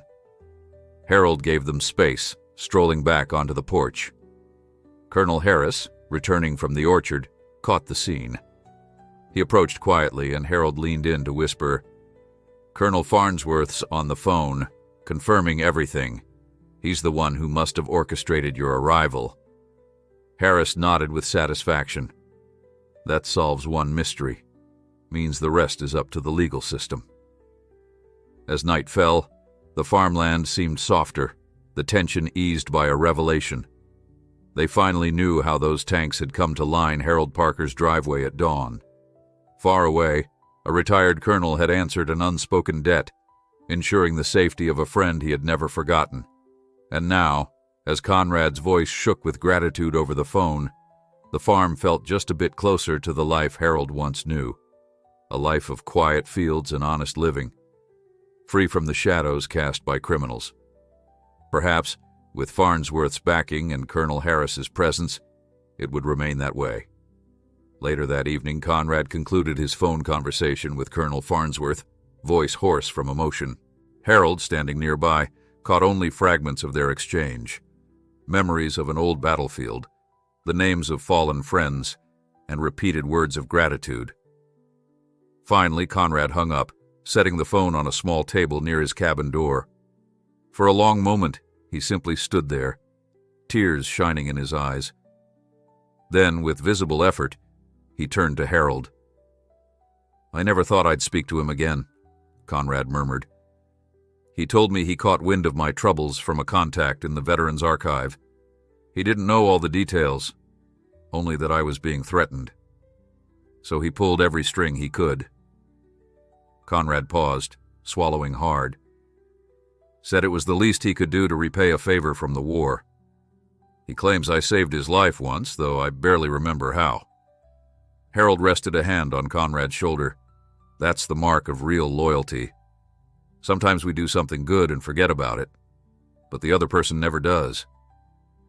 He saw a flicker of pride and humility wage a quiet battle on Conrad's face.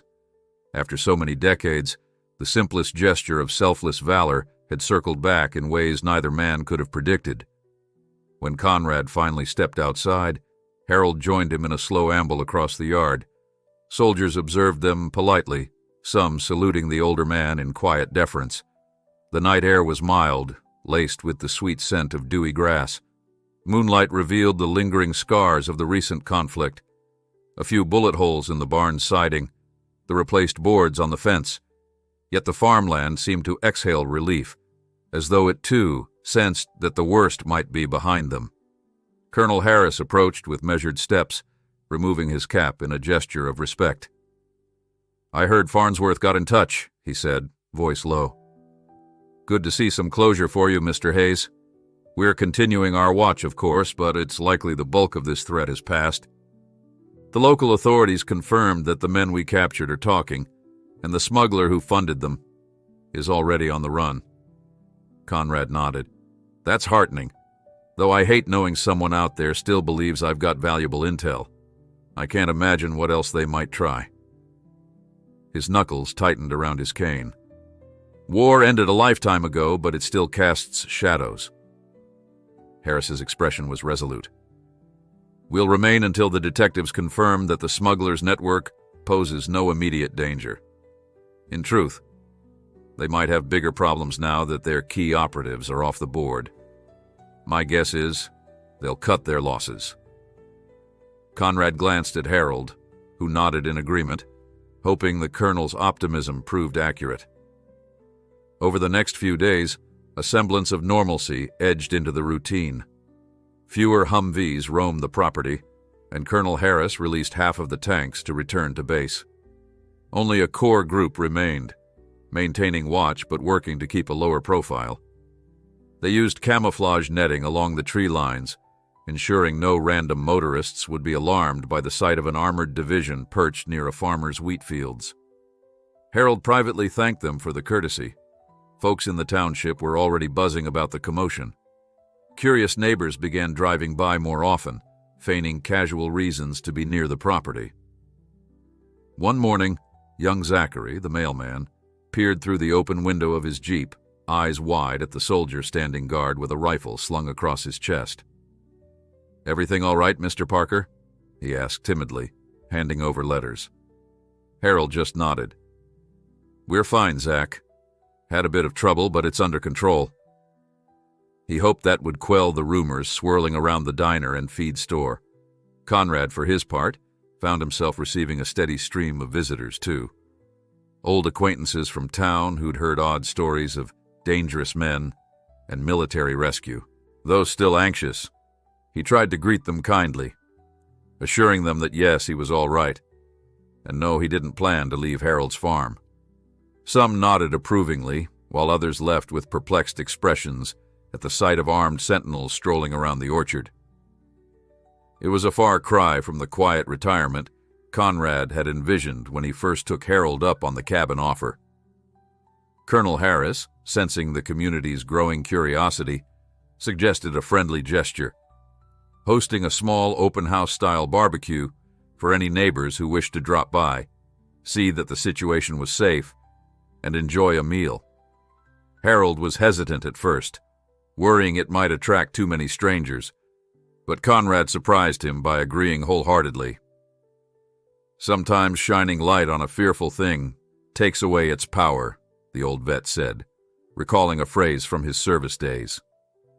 "We can show them we have nothing to hide." So Harold and Colonel Harris organized it, scheduling for a weekend afternoon.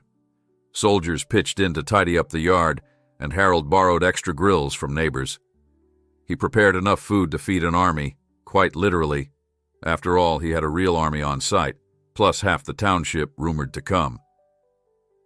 On a bright Saturday morning, trucks and cars began rolling up the driveway. Some visitors arrived with wary faces, uncertain what to expect. Others strolled eagerly, excited at the prospect of meeting men in uniform. Kids gasped at the sight of camouflage gear and politely asked for pictures with the Humvees. Harold and Conrad manned one of the grills, dishing out hot dogs and burgers, while the colonel gave an occasional good-natured wave to arriving families. Lancer bounded around with children who squealed whenever the dog tried to lick their faces. A group of soldiers talked shop with local farmers, comparing notes on irrigation systems and weather patterns. Amidst the smoke of the grills and the lively hum of conversation, the tension that had plagued Harold's land seemed to shrink in significance. He watched as the older folks took seats on folding chairs, swapping stories about harvest yields, the war, or the roads in disrepair. "Hard to believe just a short while ago we were under siege," Harold murmured to Conrad. The old vet nodded, flipping a burger on the grill. "Hard to believe indeed. This is more the world I recognize. Neighbors gathering, laughter instead of gunfire." He paused, letting the sizzle of meat fill the silence, then added quietly, "Farnsworth might be proud of how this turned out."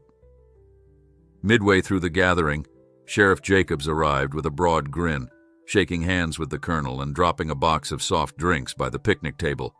He pulled Harold aside, voice dropping.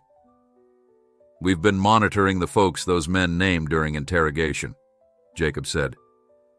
"The ring's leader is apparently fleeing south to evade capture.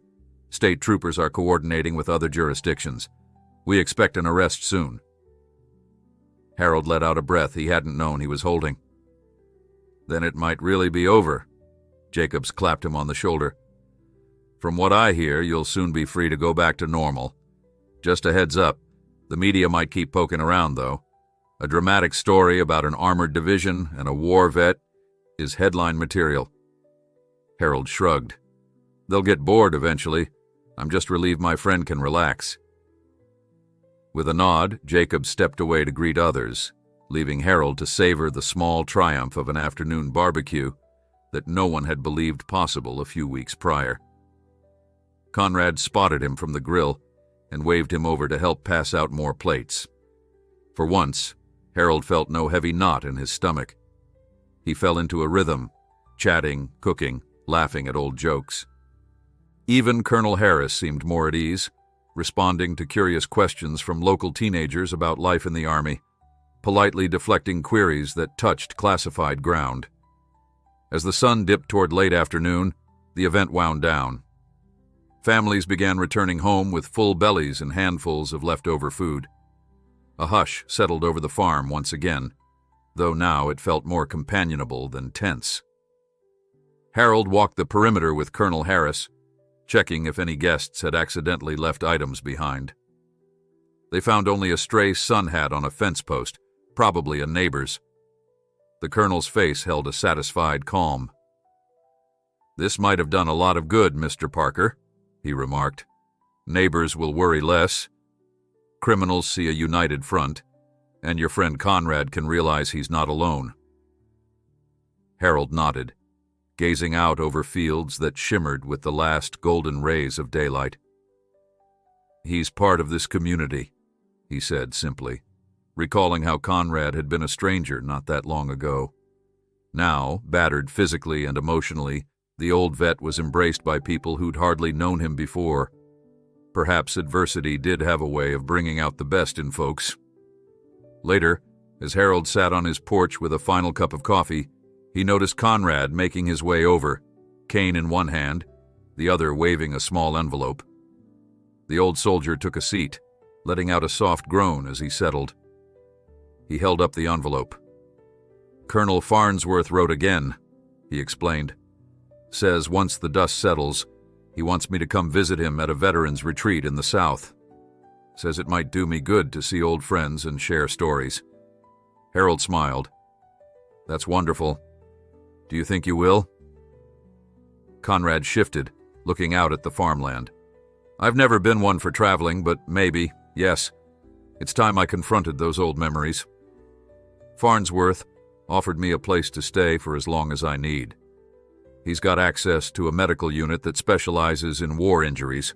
Harold's heart tightened, picturing life on the farm without Conrad's daily presence. But he knew the old vet deserved all the help and comfort he could get. "That might be just what the doctor ordered," Harold murmured. "If you decide to go, I'll drive you to the bus station myself. Or maybe the Army can give you a lift." Conrad chuckled quietly. "I appreciate that. For now, I'll stick around, help you harvest once the fields are ready. Then maybe in a month or two I'll think about traveling." Harold reached over, giving Conrad's hand a firm pat. "No rush. This place is your home for as long as you want." They sat in companionable silence, watching the sky fade from orange to a soft pink. Soldiers still patrolled, but in smaller numbers. Lancer dozed at their feet. Within the quiet hush, Harold felt a gentle sense of hope that normal life was returning, slowly but steadily. If everything went well, soon the Army would leave, the criminals would be fully contained, and Conrad could choose his next steps without fear. And if Farnsworth's generosity was any sign, the bonds forged by honest service and sacrifice remained unbreakable, no matter how many decades passed or how many miles stretched between them. As stars blinked awake overhead, Harold and Conrad ended their day with the comforting thought that kindness, backed by strong community and steadfast allies, could overcome even the darkest threats. A pale sunrise crept over the wheat fields, painting the edges of each stalk with a gentle glow. Harold Parker awoke to this calming sight, feeling that for once he could breathe more easily. No overnight alarms had shattered the silence. No frantic radio chatter had woken him from fitful dreams. Lancer, sensing the shift, trotted into the kitchen with bright eyes and a wagging tail. Harold scratched the dog's ears in greeting, grateful for the hope that normalcy was tiptoeing back onto his land. He set about his morning chores with renewed vigor, feeding the goats, checking the irrigation channels, and making sure the new fence boards held firm. Though the army still maintained a presence, their numbers had shrunk, and those who remained were polite and eager to help. Everywhere Harold looked, he found traces of a life slowly regaining its rhythm.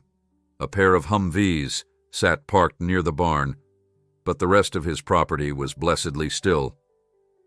Colonel Harris had told him the night before that if no new threats emerged, the final detachment would withdraw within a couple of days.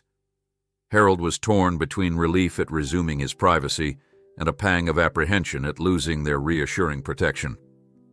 Yet Farnsworth's intervention had already made criminals think twice. Combined with the robust work of local law enforcement, it seemed that Conrad's immediate danger was fading. Even the gossip in town had turned into cautious well-wishes, with neighbors dropping off baskets of fresh produce and encouraging notes. While Harold pulled weeds from the edges of his vegetable patch, a young soldier ambled over, rifle slung across his back. The man introduced himself as Private Lowen, newly assigned for the last stretch of guard duty. He spoke in an awed hush of how pretty the farmland was. He asked if Harold ever thought about traveling, seeing bigger places. Harold laughed gently, remembering the quiet sense of belonging he felt each time he roamed these fields. "I'm happy here," he said, brushing damp soil from his hands. "Don't need the world's grandest sights when I can watch the seasons change on my own land." Lowen grinned at the answer, seeming to grasp the devotion behind Harold's words. Then they parted ways, each returning to their tasks. An hour later, Conrad emerged from his cabin, cane tapping lightly across the yard. He wore a tidier shirt than usual, and Harold suspected he'd tried to smooth down his unruly white hair. The old vet headed for the orchard fence, where a few soldiers stood exchanging pleasantries. When Harold meandered over, he caught Conrad praising the orchard's apple blossoms and explaining how to nurse a battered sapling back to health. Around midday, Colonel Harris approached in his usual unhurried stride, carrying a small sheaf of papers. "Mr. Parker," he said, "we've received an official update from the detective. The smuggler who funded these criminals was apprehended early this morning, trying to flee across state lines." A subdued spark lit Harold's eyes. "Really? That's a blessing." Harris nodded. "Yes. They recovered a trove of forged documents, worthless rumors, and ironically some old war relics that may have fueled his obsession with stolen secrets. He's being extradited to face charges in multiple jurisdictions." Harold exhaled, a slow wave of relief coursing through him. "So it's truly over, then?" Harris allowed a measured smile. "It appears so. The local sheriff believes you and Mr. Hayes should be safe, especially with Farnsworth's influence in the background. I'll keep my troops here a bit longer to finalize everything, but after that, you can resume your normal life without us crowding your fields." "Well," Harold replied, "I'll miss your help with the chores. Don't think I've ever had such eager farm hands." Colonel Harris chuckled. Farms beat forward operating bases, at least for a change of scenery. Shortly after, Conrad joined them, hobbling up to hear the good news. The old vet's face reflected his own mixture of relief and a subtle sadness. "I suppose you'll be off soon, Colonel," Conrad ventured. "You and your men have done more for me than I can ever repay." Harris fixed him with a kind gaze. "No repayment necessary. If you want to show gratitude, keep living your life peacefully, and remember that we value veterans like you. That's enough." They parted. Colonel Harris bound for the barn to oversee final administrative tasks, while Harold and Conrad drifted back toward the main house. As they walked, Conrad stopped at a spot where a bullet had nicked a fence post. He ran a hand over the small, splintered groove, brow creasing. "All this because they thought I harbored some grand secret," he said quietly. "I've spent decades living with the old nightmares of war, only to face new ones on your farm." Harold gripped Conrad's shoulder gently. "Those nightmares will fade," he promised. "You're free from the threat now, and Farnsworth's on our side. We can rebuild. Maybe that means you go visit him, or maybe you stay. You've got choices. That's what matters." Conrad nodded, blinking away moisture in his eyes. "Thank you," he managed. "Not just for the roof over my head, but for standing up for me when no one else could or would." They walked the rest of the way in companionable silence. Once inside, Harold insisted on cooking lunch. He'd teased Conrad about letting the army men handle the cooking for a change, but something about preparing a meal in his own kitchen gave Harold comfort. While water boiled for soup, he chopped vegetables, hearing Conrad shift in a chair behind him. "You know," Conrad said, "once everything's settled, I'd like to return some of your kindness. Maybe I can pay rent properly or help fund repairs." Harold cut him off with a light laugh. "Don't talk nonsense. You're a friend, not a tenant. If you want to repay me, keep telling me old stories from your service. It's the best education I'll ever get." Conrad conceded with a small grin. Indeed, as soup simmered, he recounted bits of how he'd first met Farnsworth in the Korean mountains. They'd had a broken supply line, pinned down by mortar fire. Conrad, despite a wounded leg, crawled out under gunfire to drag Farnsworth back into cover. Farnsworth never forgot that moment, evidently. Even in the telling, Conrad's voice trembled, recalling horrors best left buried. But finishing the story, he seemed unburdened, as if acknowledging the past helped free him from it. Over lunch, they debated small, ordinary matters, how soon the orchard apples might ripen, whether to rotate the goats to a fresh pasture, which seeds to order for next season's planting. For Harold, the mundane details felt like a balm, a reminder of what life should be. Simple and honest. The tension in his chest loosened with every minute that passed without a crisis. Occasionally, Lancer padded over to nuzzle them, tail wagging, as though sensing their improved spirits. That afternoon, the air warmed further, coaxing both men outside.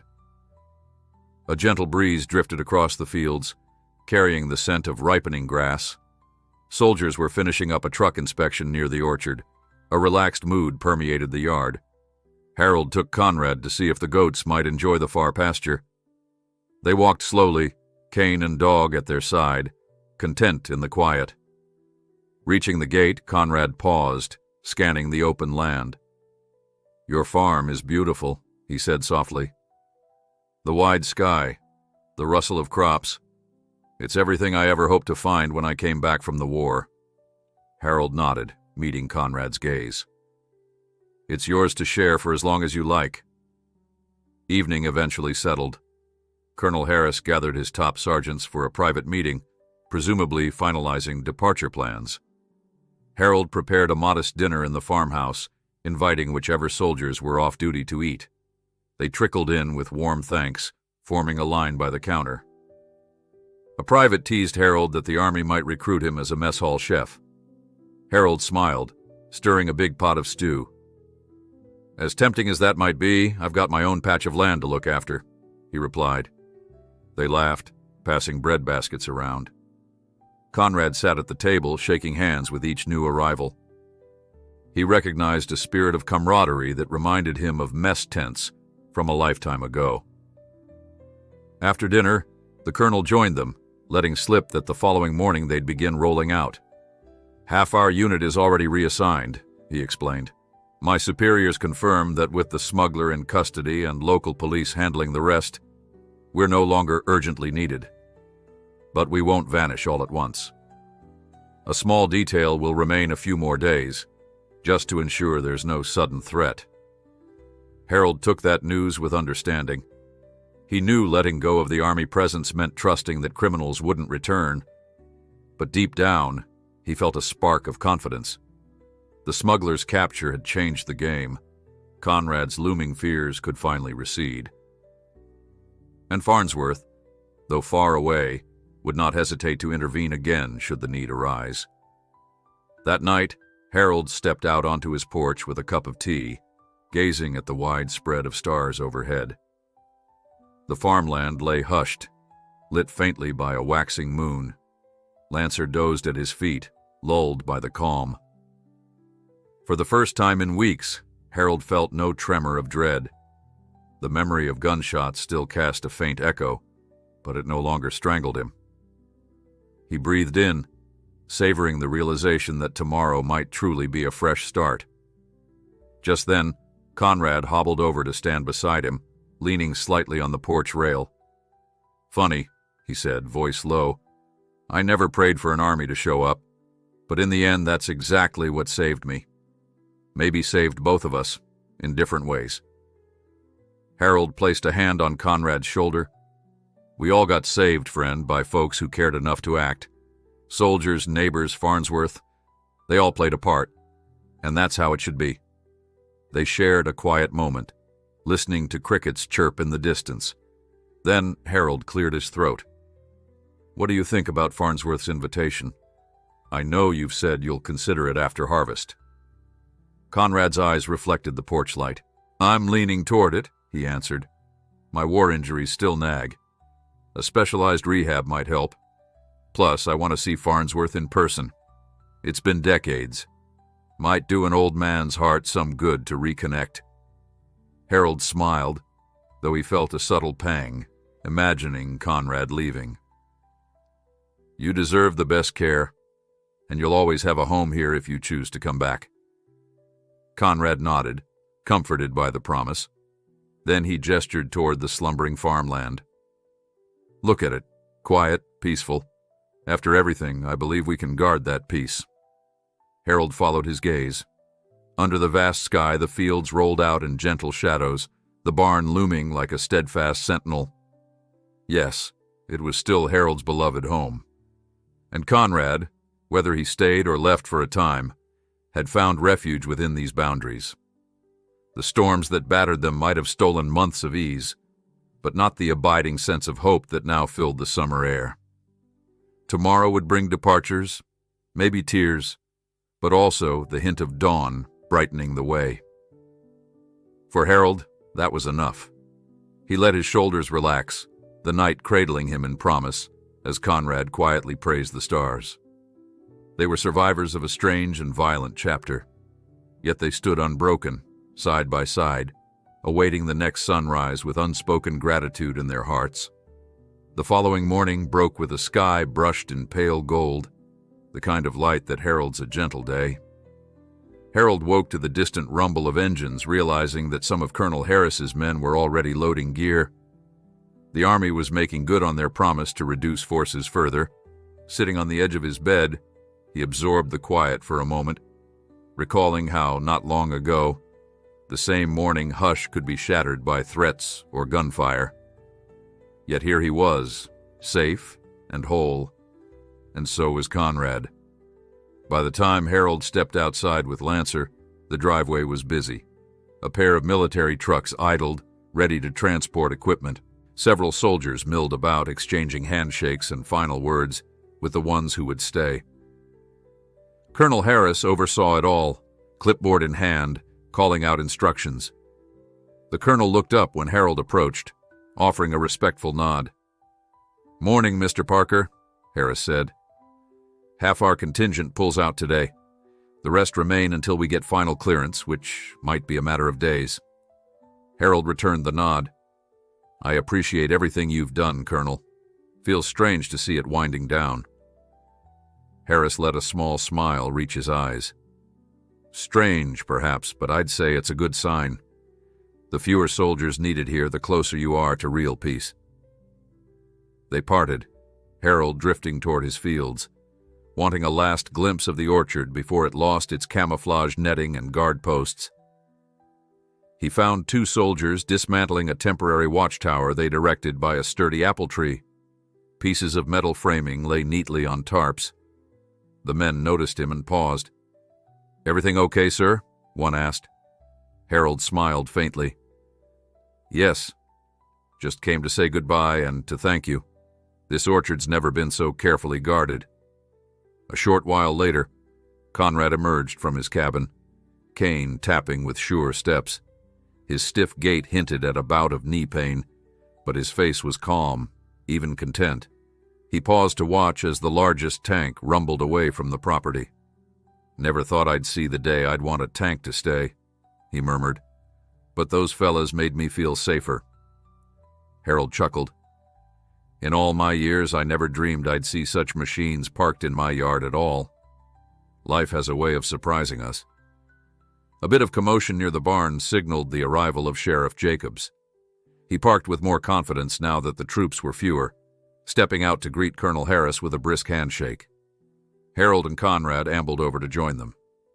Jacobs held a small folder of paperwork against his hip. "Good news," he announced, scanning their expectant faces. "We got official word that the smuggler at the heart of this fiasco has waived certain hearings and is cooperating with federal agents. Means he's not trying to fight extradition.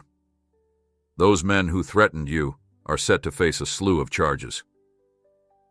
Conrad exhaled slowly, relief and something akin to exhaustion draining from him. "So, no drawn-out trial, you think?" Jacob shrugged. "Might still be drawn out, but for you, the main threat's gone. The feds will keep your name out of the spotlight as much as possible, and Farnsworth's pulling strings. So unless something wild happens, you can settle back into your life." Harold caught Conrad's eye, sharing a silent gratitude. They'd come a long way from the moment those bullies first arrived, spitting threats. Now the law had the upper hand, and Conrad's name wouldn't be dragged through rumor mills or conspiracy nonsense. Colonel Harris signaled one of his lieutenants, who then approached with a respectful salute. They spoke briefly about redeploying some men to a different base. Harold realized how fleeting this entire arrangement had been for the soldiers. One day they arrived to face a potential firefight, and within weeks they were packing up to continue their broader duties.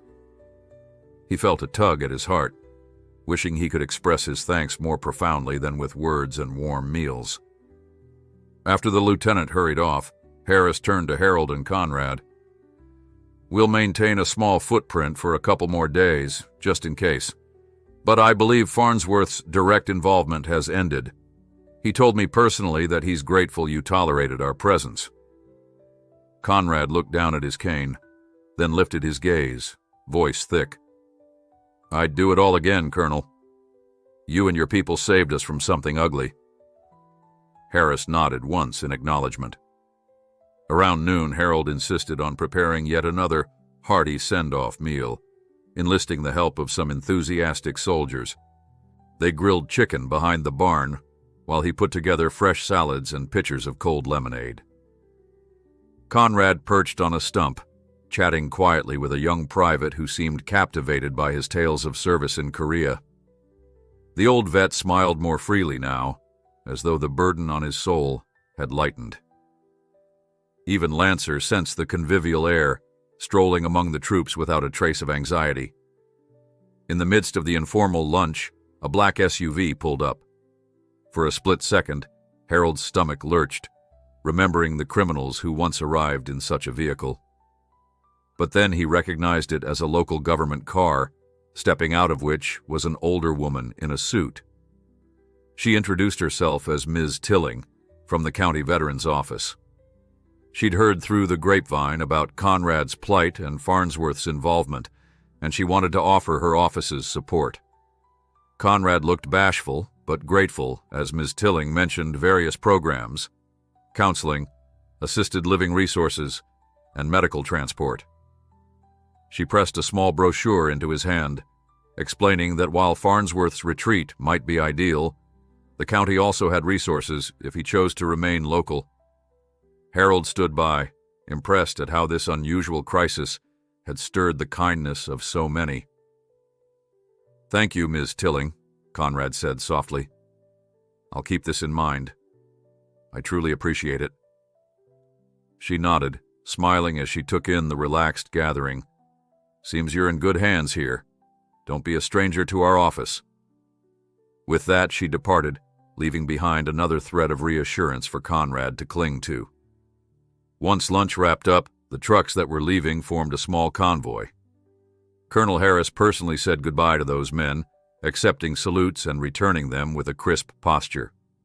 Harold overheard one soldier remark that Harold's stew and farmland had been a welcomed respite for more stressful assignments. The comment made him smile with bittersweet gratitude. He shook hands with each departing soldier, offering a final hearty thanks. Some teased him to consider enlisting as a morale officer. Harold just laughed, imagining a younger version of himself in uniform. It wasn't his path, but he admired them all the more for theirs. By mid-afternoon, the yard was noticeably quieter. Where once 5 or 6 vehicles might be parked in a defensive ring, now only 2 remained, with fewer men patrolling the boundaries. Harold found the relative emptiness jarring, as though the farmland had grown bigger in mere hours. Even so, the leftover handful of soldiers, led by a sergeant named Collins, were thorough, maintaining watch shifts. Conrad spent part of the afternoon sorting old keepsakes in his cabin, occasionally stepping out to wave at them. Harold took advantage of the calm to catch up on basic farm duties, ensuring the goats had fresh water, examining the orchard for pests, and walking a fence line that needed mending. In one corner, near the tall grass by the creek, Harold found a single battered bullet casing, a relic from the nighttime shootout. He stooped, picking it up, rolling the metal between his fingers. A wave of memory flooded him, the muzzle flashes, the fear in his gut. He exhaled, slipping it into his pocket. Maybe he'd toss it in the trash, maybe keep it as a reminder of why he must never take peace for granted. On his return, Colonel Harris caught him. "Everything all right?" asked the colonel, noticing Harold's thoughtful expression. Harold showed him the casing. "Just finding souvenirs I wish we never had." Harris accepted it, studying the bent metal. War is never neat, even in the smallest doses. He returned the casing to Harold's palm. "Still, you face danger with courage. Keep it if you need to. Sometimes that helps us remember how strong we can be." Harold closed his fist around it. "Maybe I will." As dusk approached, Harold lit the porch lamp again, though he no longer felt that creeping dread. He knew if he turned on the radio, the local news might mention the end of a bizarre saga. Some might remain fixated on the spectacle of tanks rumbling through farmland. But for Harold, the biggest revelation was how quickly neighbors and strangers could rally to protect a single old veteran. Farnsworth's distant call, Colonel Harris's unwavering leadership, the sheriff's determination, it all combined into a testament of quiet heroism that overshadowed the criminal's cruelty. Conrad joined him under the porch's soft light, resting his cane nearby. "I've made a decision," he said suddenly. "I'm heading to Farnsworth's retreat in a month. He's arranged transport, and Ms. Tilling's got some local support in case I need it. I'll do a round of therapy. Then, when I'm steadier on my leg, I'll decide if I want to come back." Harold swallowed, bracing himself for the pang of missing his friend. "That's wonderful," he said with genuine warmth. "You'll get top-notch care, see old comrades. Maybe let Farnsworth repay you for once." Conrad chuckled. "Yes. And who knows, maybe I'll finally figure out what secrets those crooks thought I held. But in all seriousness, I owe Farnsworth a proper visit." Harold nodded, slapping a mosquito on his arm. "Remember, this is your place too, though. A cot in that cabin will always be waiting, and if you ever need a caretaker, you know where to find me." Conrad extended his hand, and Harold shook it firmly. In that gesture, he felt the unspoken bond they'd forged, a sense of family not built by blood but by choice, crisis, and compassion. Evening deepened, the last line of pink on the horizon fading to purple. The farmland lay at peace, no signs of intruders, no anxious watchtower beams swinging through the dark. Still, a handful of soldiers remained on watch. Harold and Conrad meandered to the orchard, where the leaves rustled softly, glimpses of starlight threading through branches. They paused under one of the oldest apple trees, its trunk thick with age.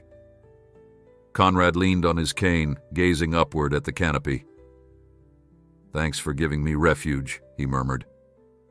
"I never wanted to be a burden." "You never were," Harold replied, sincerity filling each word. "You were and are a friend who needed a hand. That's what decent folks do." Conrad's eyes glistened. He set a hand on Harold's shoulder, and together in the hush of that orchard, they listened to the gentle hush of wind through leaves.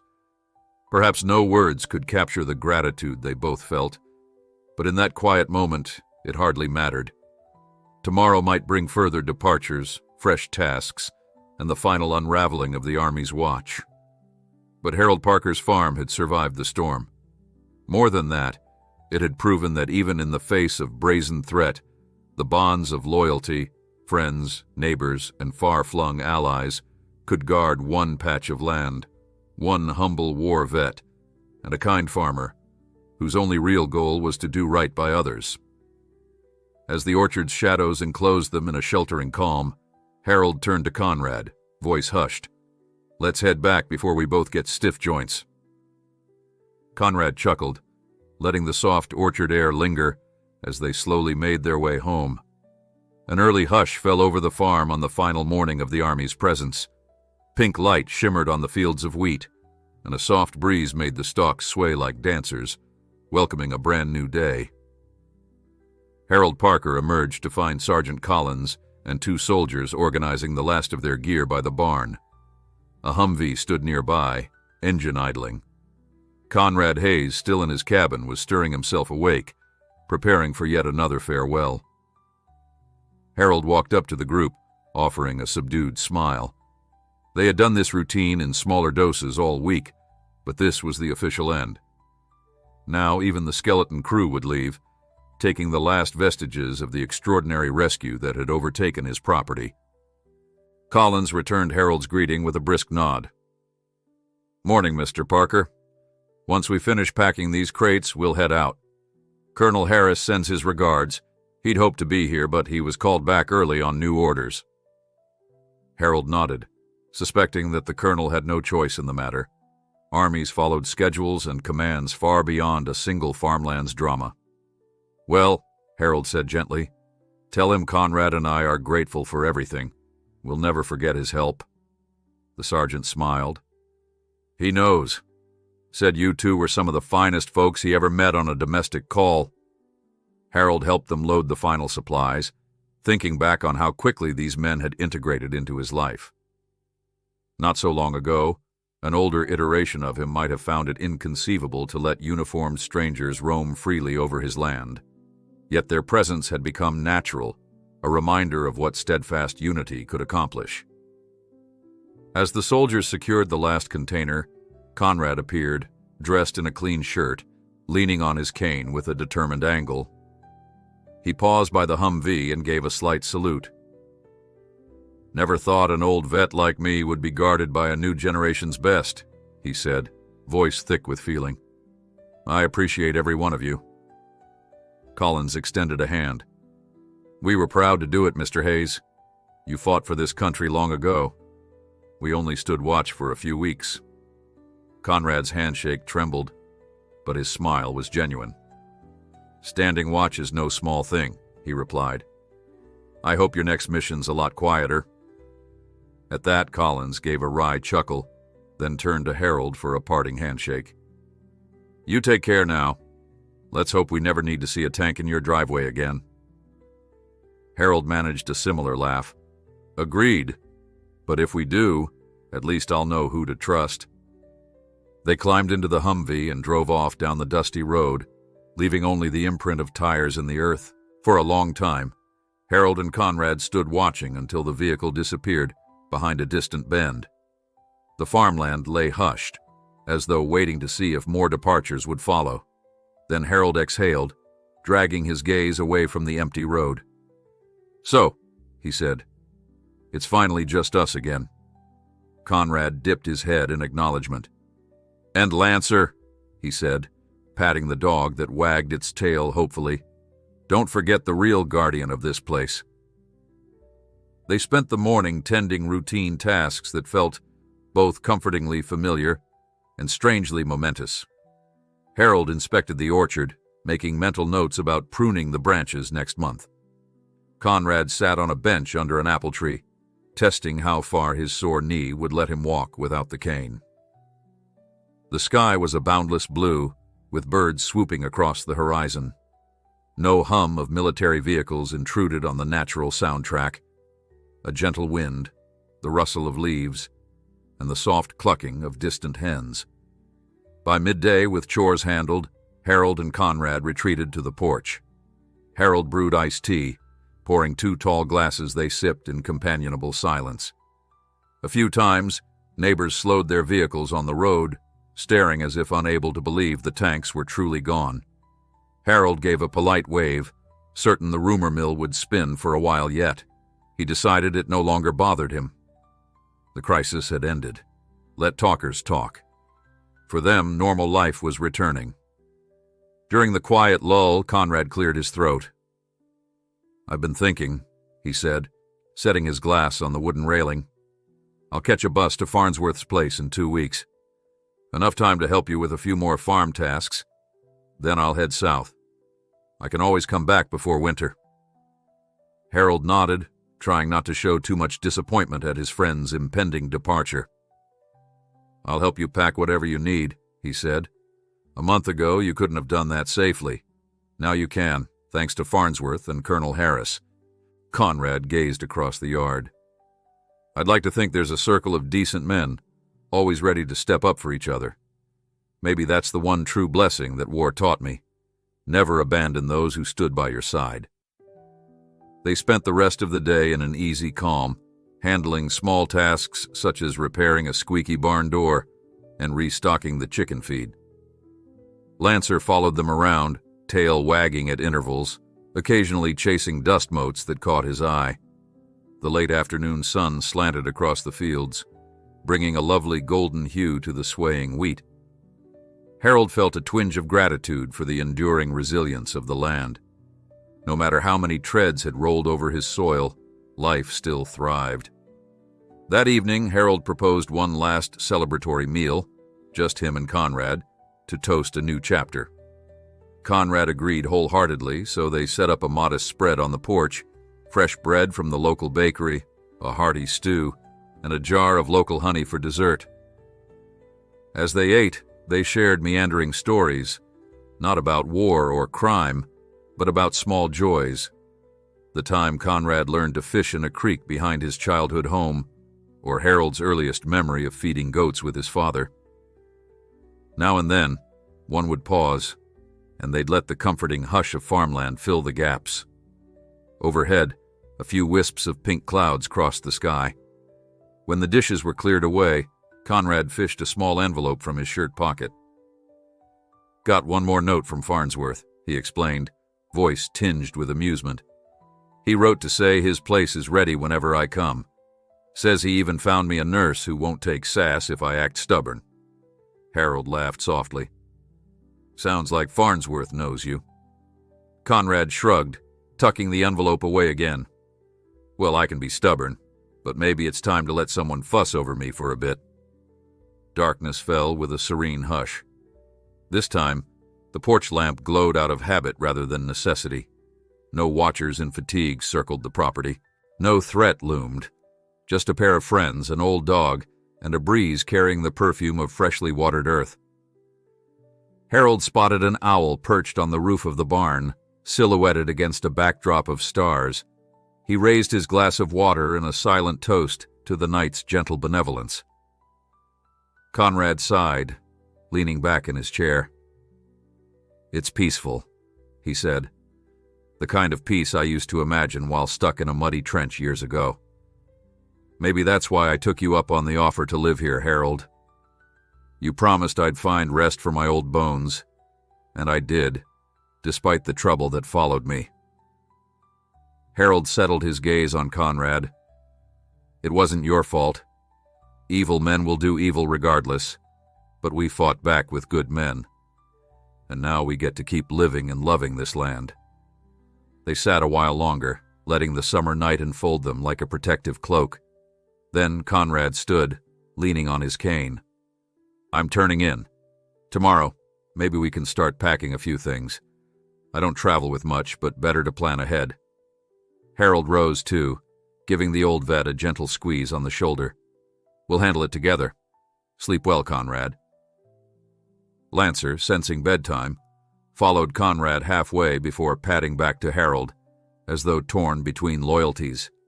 Harold walked to the orchard's edge, gazing at the moonlit rows of fruit trees, then to the rolling fields beyond.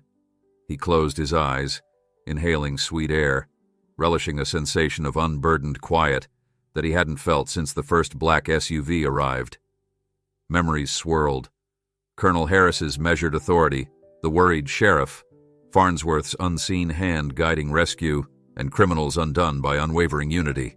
So many threads had woven a tapestry of crisis and triumph, forging a bond unbreakable by time or distance. Yes, tomorrow he would help Conrad prepare for his journey, then see him off when the day came. And Harold would remain here, steadfast caretaker of the place he loved, with space in his heart for whoever else might need shelter. The breeze stirred, rustling apple leaves, and Harold allowed himself a final, contented sigh. He turned back toward the farmhouse, guided by a single warm light that glowed through the living room window. It was a light of welcome and hope, shining across the porch and into the calm darkness of a land now free from fear.